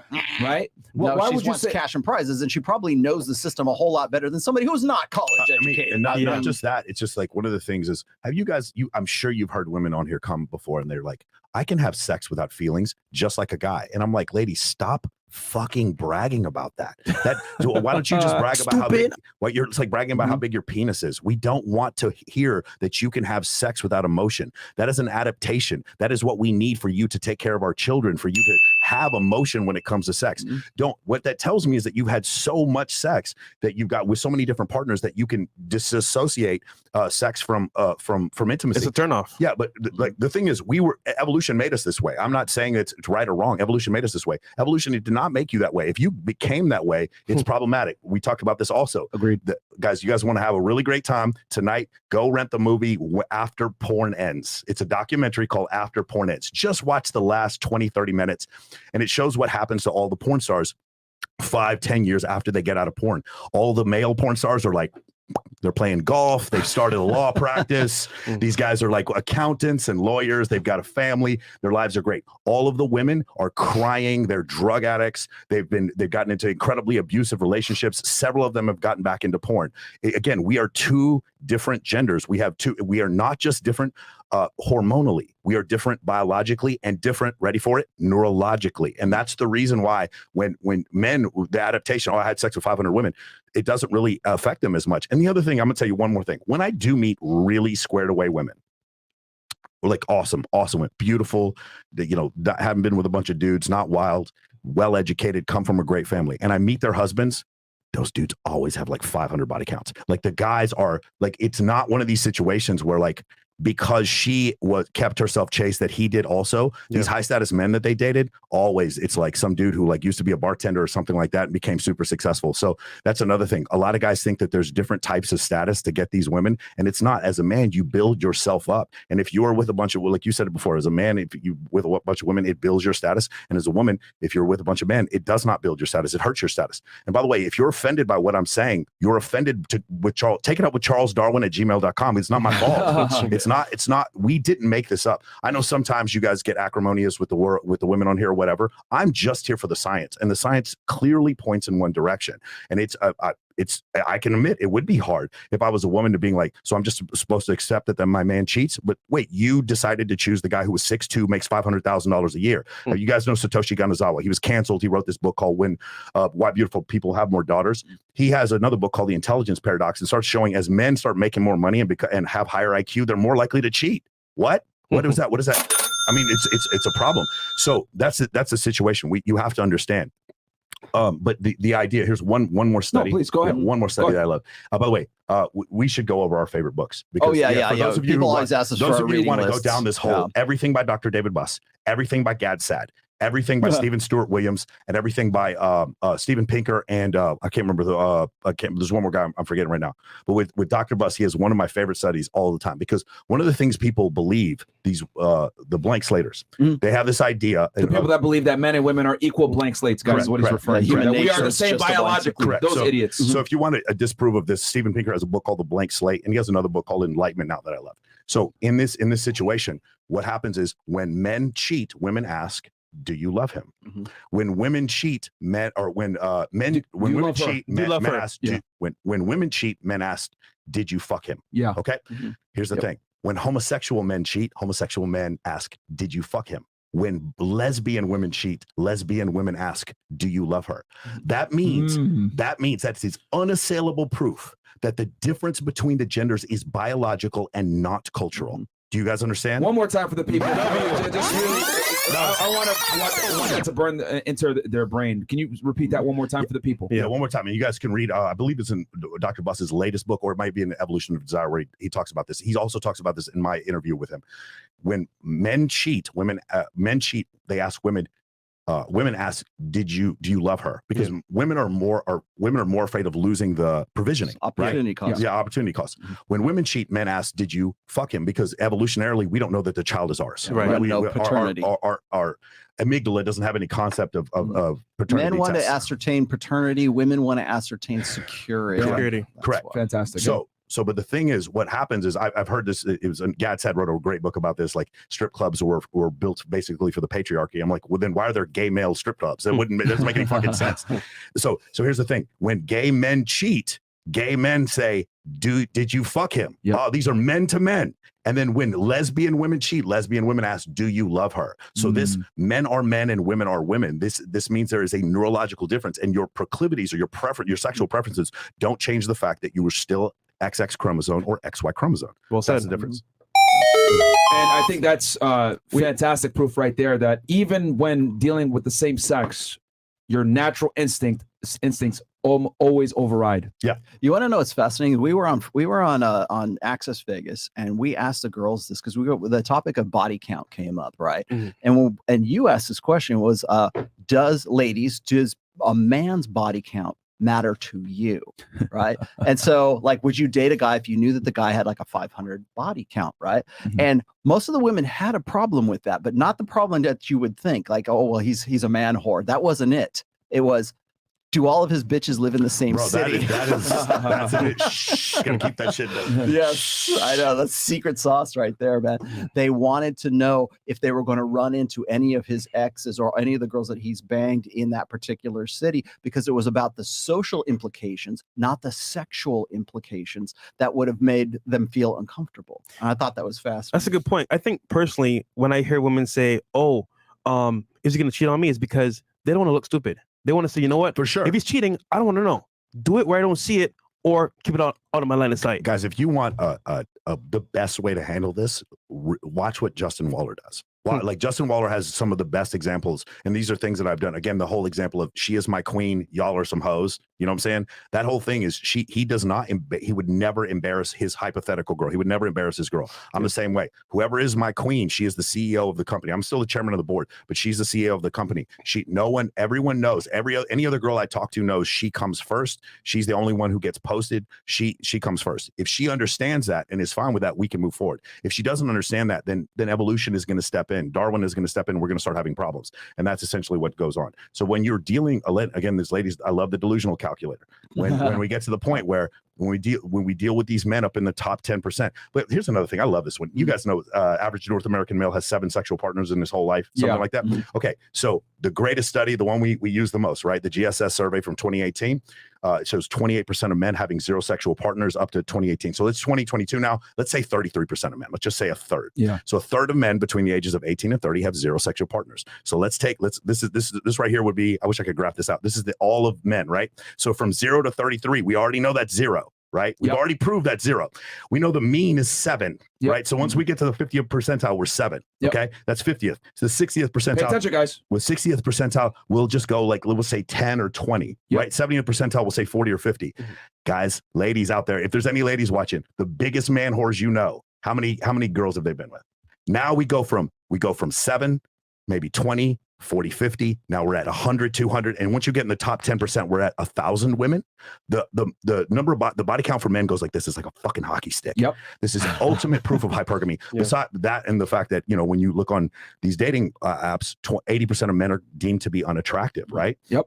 When you Women see those, swipe right only 4.5% of the time on fucking Tinder, bro. It's madness. And on Bumble, only 15% of the guys are even visible because most girls put their height minimum at the 6 filters foot. go off. So these women are, a lot of times when they're complaining about getting replaced, they are complaining about this top 10% of men who have all these options. But the thing, like I said before, is when I meet those guys at the top, they do eventually get married. A lot of them do get married. They're successful, whatever. And they it doesn't affect their ability to stay married just because they've been with a lot of people. Yeah. You know what I'm saying? So, but for women, it is definitely a problem. And then I just cannot stand when I hear women brag about how easy it is for them to have sex without emotion. I'm like, that is not what you should be bragging about. I think it was Sterling Cooper said this one time. He said the surest sign of pre-selection is if if you come to one of my parties. If a guy knows his way around a woman's body better than she knows her own body, because he's been with enough women to get that experience and has had that sexual reward from other women, that when it comes time for him to get with a new woman and they're having sex and he knows how to fuck,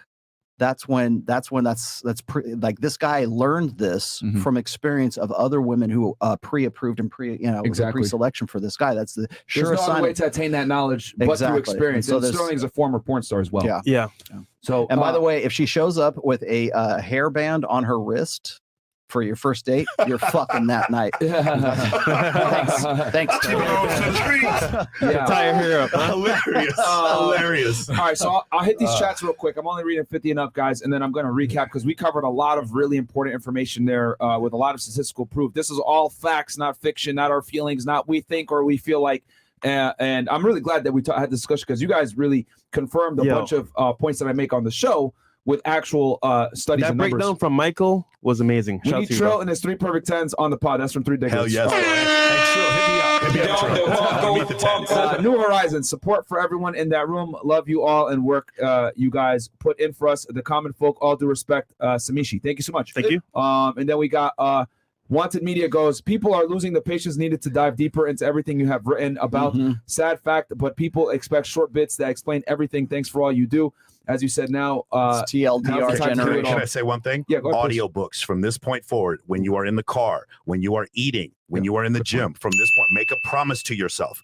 Audiobooks and move them up. 1.2 speed, 1.5 speed, 1.7 speed. Get it up to 2.0. Make yourself listen. I know, listen, Future's got a new album. Drake's got a new album. I love that shit.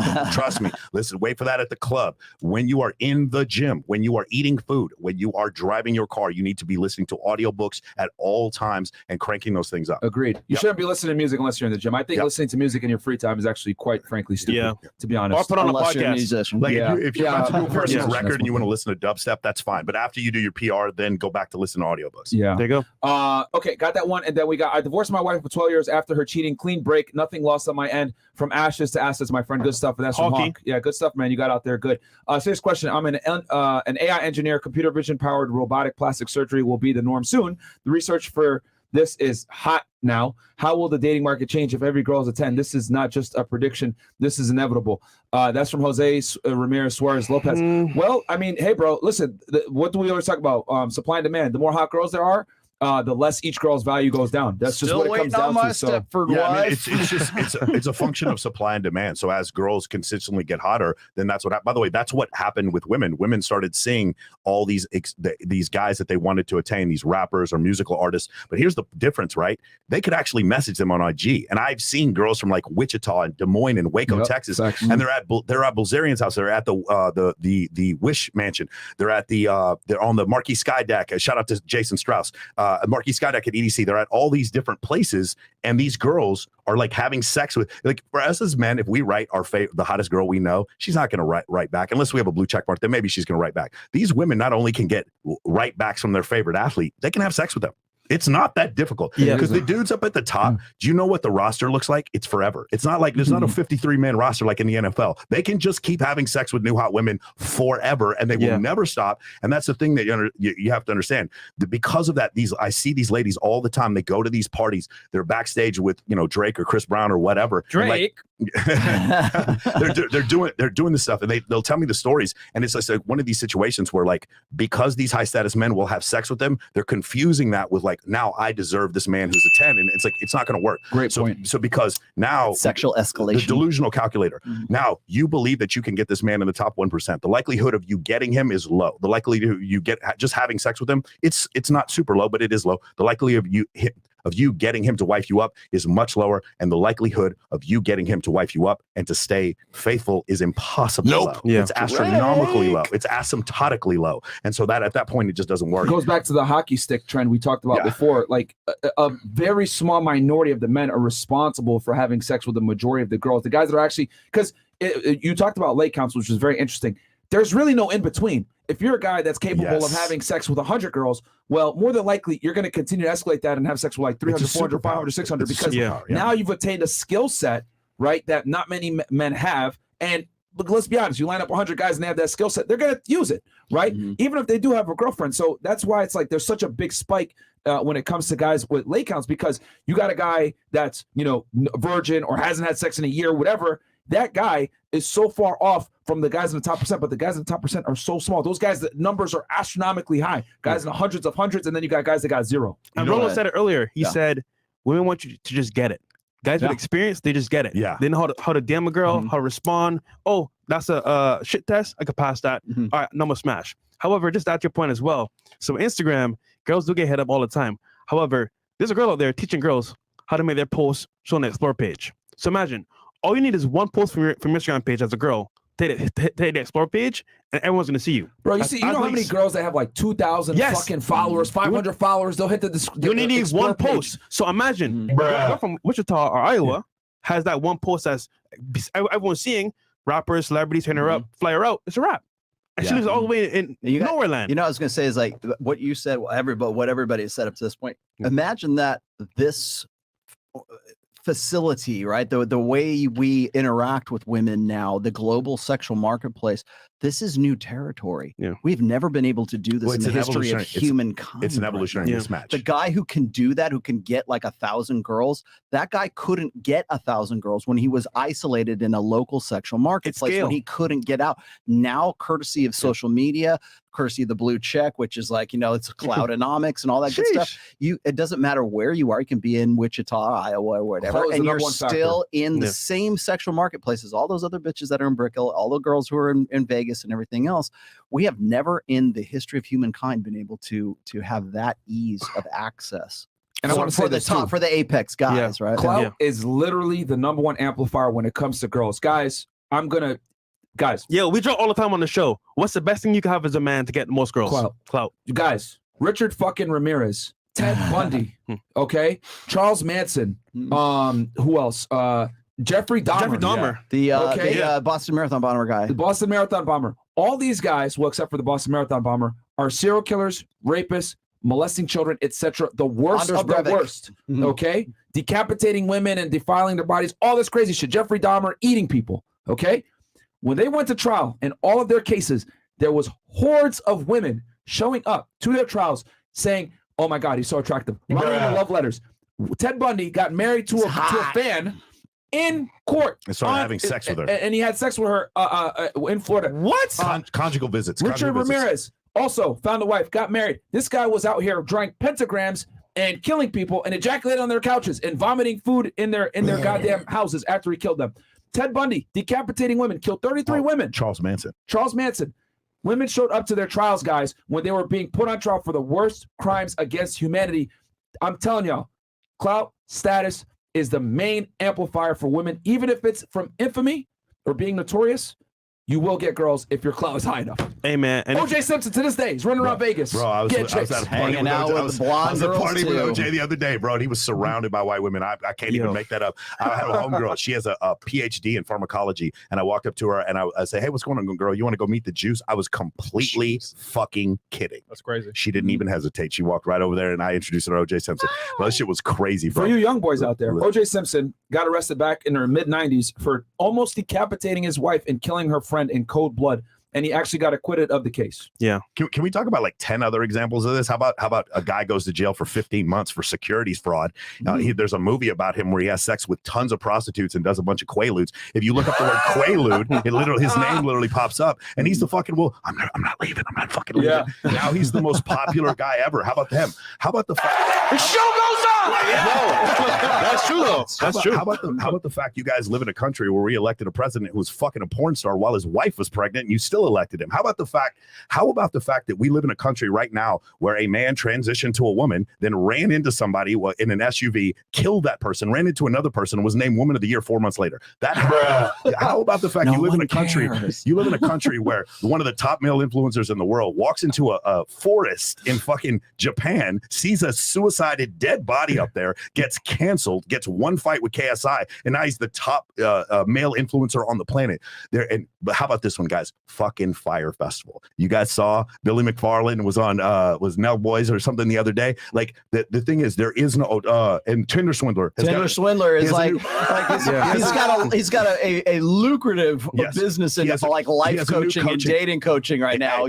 Ladies, for all of you guys over 40, how about Colonel Oliver North from the Iran-Contra affair, now a fucking correspondent on Fox News. Mark Furman from the OJ trial, a correspondent on Fox News. Nobody pays for anything they do anymore. I did an interview with a large with a news media organization, and they asked me the question, what's the difference between fame and infamy? And I was like, in 1985, there was the Iron Sheik and Hulk Hogan.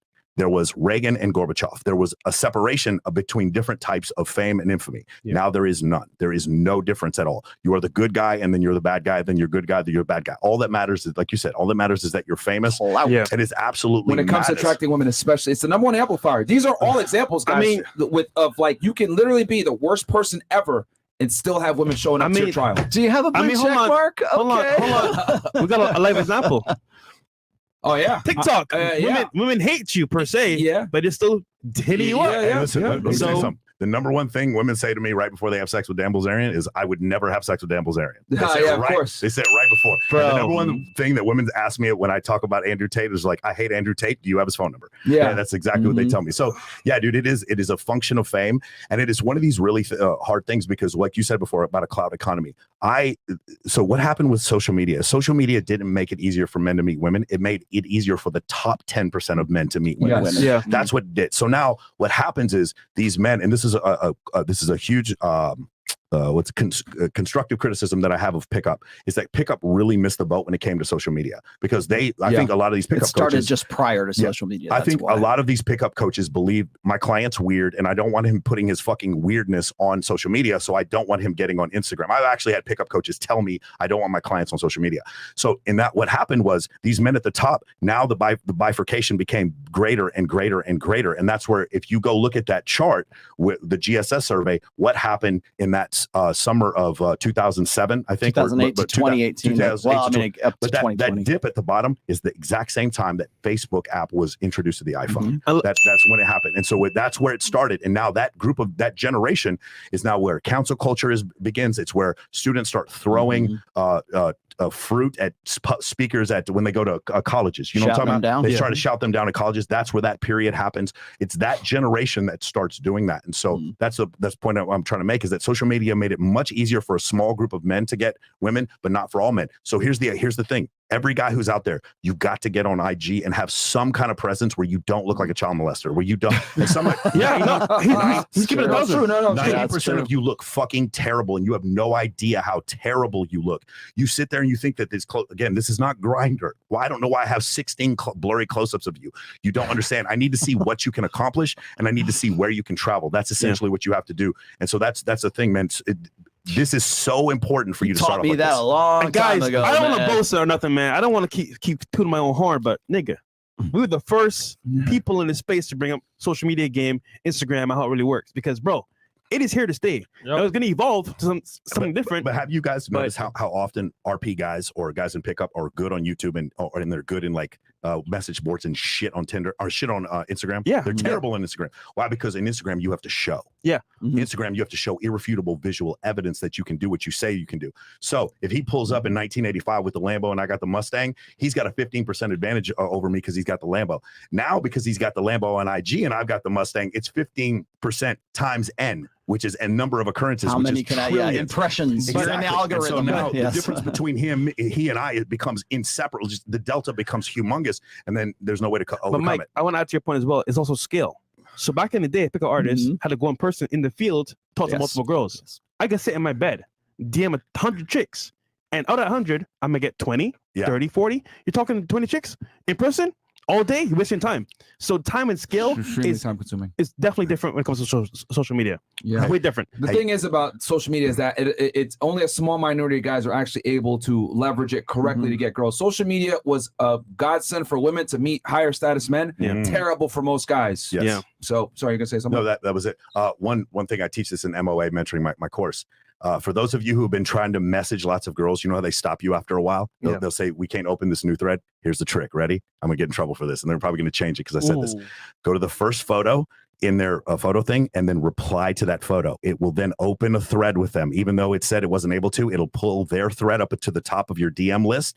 Then just delete the photo and then write the message. So you can get over the limited number. So this is for club promoters out there. This is some free game for you. You can do this and you can get past that limit and go as long as you want. Yeah, there you go. Message as many girls you want. You know what's funny? Yeah. I got another one, but I'm gonna send out a camera. Shout out to you though. Shout out to you though. That's smart. That's smart. He's gonna use it. Yeah. Should I not have said it? No. That's good. No. Anyway, Giving the guys free value. Yeah. So okay. So we covered a lot right there. So I just want to go ahead and summarize real quick some of these things because we brought up some really important points. So we talked about the divorce, right? And women being more incentivized to divorce depending on their age, and we see that there's a higher likelihood of them divorcing based on certain age. So can we extrapolate from the data that you said? We have pull up that U.S. chart one more time, Chris. Yep. Basically, within the second, we know that the average woman gets married around 28, 29. The average man gets married around 30 years old, and the divorce typically occurs after 5 years. And 5 to 9 is 5 to 9 is the average duration before divorce. If you're going to get divorced, 5 to 9 years is so in the latter part of the marriage is somewhere where that divorce can happen. And you're saying the likelihood goes up the younger she is, and that range typically goes up until what you said before. Well, because she's still on the sexual marketplace. She can still market herself. Like I hate to. Well, actually, I don't hate to quote it. Jason Hartman said something really funny one time on my show. He said Instagram is funnel marketing for women. Yeah, and so when you again, it's the great equalizer. It's you can be anybody you want to, right? So you can go get what is it, Lenza? Get your Lenza filter out right now, or you can use Face App and you can be 50 years old and make yourself look like you're 20 again. So it's the catfishing, but it's catfishing by order of degree right now, and it's never been easier to sort of fake cues of value or cues of like the peacock's tail, right? It's youth, fertility, all these things. Yeah. It's never been easier to fake those cues right now in a global sexual marketplace that's based on perception and surgery. And so when a woman is between the ages of, say, like 18 and 28, right there, when she gets out of that environment or that sexual marketplace and she commits to a guy in marriage, if she is going to divorce, she's not going to give up her Instagram. I remember you guys went around the table here on an After-Hours show. I saw the clip of it, and you said, "Would you have the man of your dreams, or would you give up Instagram?" Like those are the choices. And every fucking girl on here said Instagram. They would rather. I see reposted it. And I was like, "Yeah, bro, it's a different time." It's reality, right? It's reality, bro. Because they would rather shocked because, and again, that's sort of like the gambler's dilemma, right? It's why gambling addiction exists, because it's like there might be something bigger and better than the guy that I'm with. So I want to make sure that I've got my options open. And today those options are opened through Instagram and through social media. And so when a woman gets to be like, when a woman gets married, like Steph Curry and Aisha Curry, right? Or whatever, you got a guy who's like a Hall of Fame, NBA player. She still wants to have her Instagram.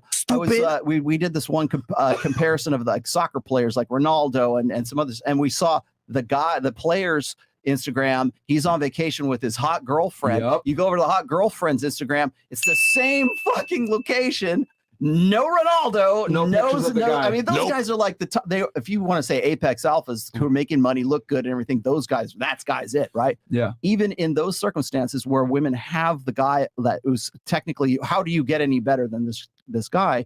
They're still hedging their bets with okay, so why is that? When a guy posts his girl, he gets likes. When a girl posts her man, she doesn't get as many likes. Yeah, and that's why you have the soft launch. That's why you have women don't want to put boyfriends on there. They don't want to put because they know that their ego is measured in likes and subs and followers and little smiley faces on the hearts and stuff like that. Also opportunity as well, because when you're a girl on Instagram and you have a lot of followers, you look good, you get opportunity.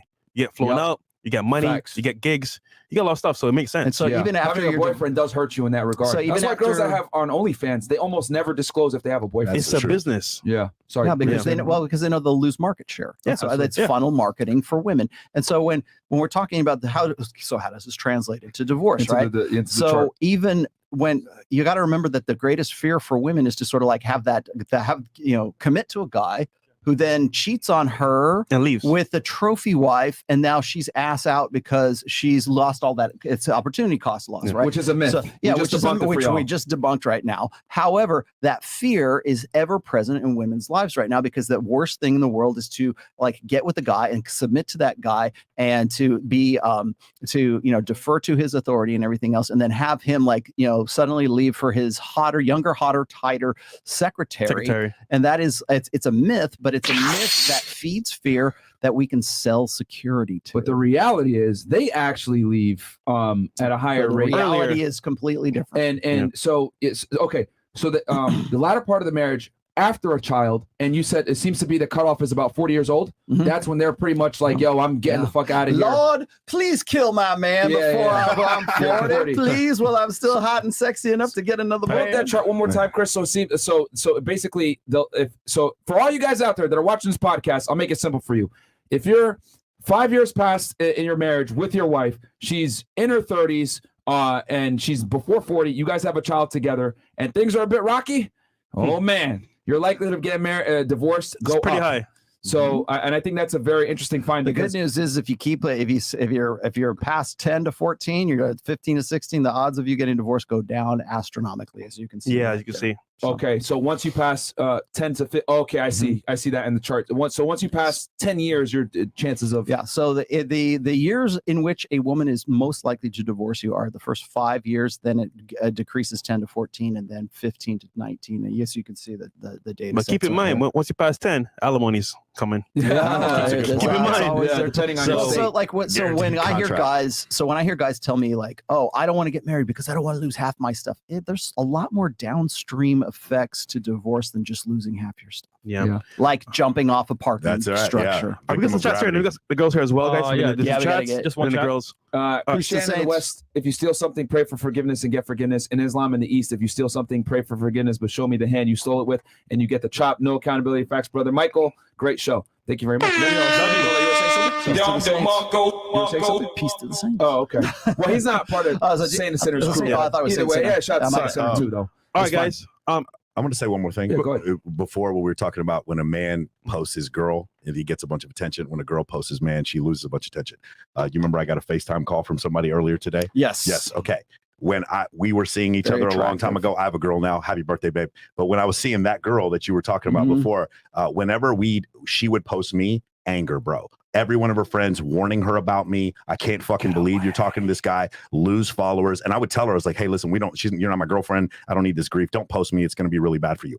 I would post a picture with her. I would have random women hitting me up. Like I would pay to watch the two of you have sex. Like it was just one of these crazy things. Like pre-selection works kind of in one direction when it comes to men. If Yeah. we see a girl with I'd a bunch of argue it dudes, works in only one direction. yeah, it only works in one direction. Now, the only reason why there's Depend. other types of pre-selection when it comes to like a real estate agent or something like that, showing competency. But as far as dating is concerned, it only works in one direction.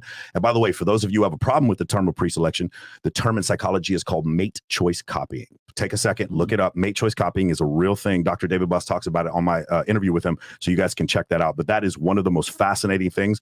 I think it's one of the most underrated parts of game. If you can be famous, that's probably the best. But next to that, pre-selection is a really, really great way for you to up your status if you don't have a ton of money or if you're not incredibly good. That's why promoters have a great time Dude, because promoters, exactly. live the life Yes. without having the money. But what is it?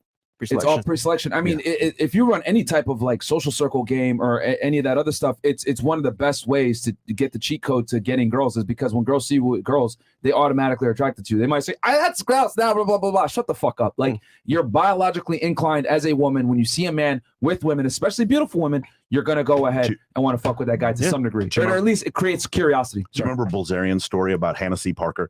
He was trying to sleep with this one girl in Hawaii and he couldn't sleep with her. So he calls another girl into the room, has sex with her in front of Hannah. Yeah. And then Hannah comes back and wants to have sex with him. Do you remember this? Yes. Yeah, that story. By the way, shout out to Dan. It's his birthday today. Happy birthday, Dan. Shout out to you, man. But that's exactly what I was talking about. His book is extreme. The setup by Bulgarian is extreme examples of pre-selection. Yes. And it shows, here's one of my favorite things about the book. As a scientist, you see how far can this go? And the answer is forever. Yeah. There is no upper limit because who has more pre-selection than what? Drake, Justin Timberlake. Drake. There's no point at which women cheering for you causes women to stop being attracted to you. No matter what they say, rule number one in MOA, we don't listen to the words. No matter how many times, and no matter how many women like you, it doesn't cause women overall to stop losing attraction for you. Yeah. That's why pre-selection is so incredibly powerful and underrated. Yeah, I mean, that's why it's I would say it's one of the most powerful amplifiers, and if it's strong enough, the stronger your pre-selection is, the less game you actually have to have. Yeah. That's really what it comes down to. If you have the social proof, you don't have to say too much to girls. Yeah, because you've already said a lot with the women around you. And that is why if they leave, they come back. All right, guys, where can they find y'all? You can find me at moamentoring.com. That's where all the stuff we talked about is. You can also find us on Access Vegas. You check us out. That's the podcast we have. Everything you want to find me at personally, if you guys want to message me, it's at Michael Sartain, except for TikTok. It's Michael Sartain Podcast. And Rollo? You can find me at therationalmale.com. That is my blog. You already know my show is 1 p.m. Pacific, 4 p.m. Eastern on every Sunday. I also do a midweek show as well. Still do Rule Zero on Saturdays. And again, I'm doing a bi-monthly sort of I guess we call it a panel show for Access Vegas. We're doing it every other week. The next one will be on December 15th. And then after that, I don't know, maybe the 30th, depending on where we're going to do it. But we're kind of launching this right now. It's actually one of the reasons why we're here together is as we're going to Valuetainment, we're going to Justin's, we're coming here as well, just sort of like making the rounds and letting everybody know that there's we're one of West Coast hub. And the West Coast hub is in Las Vegas, as far as I'm concerned.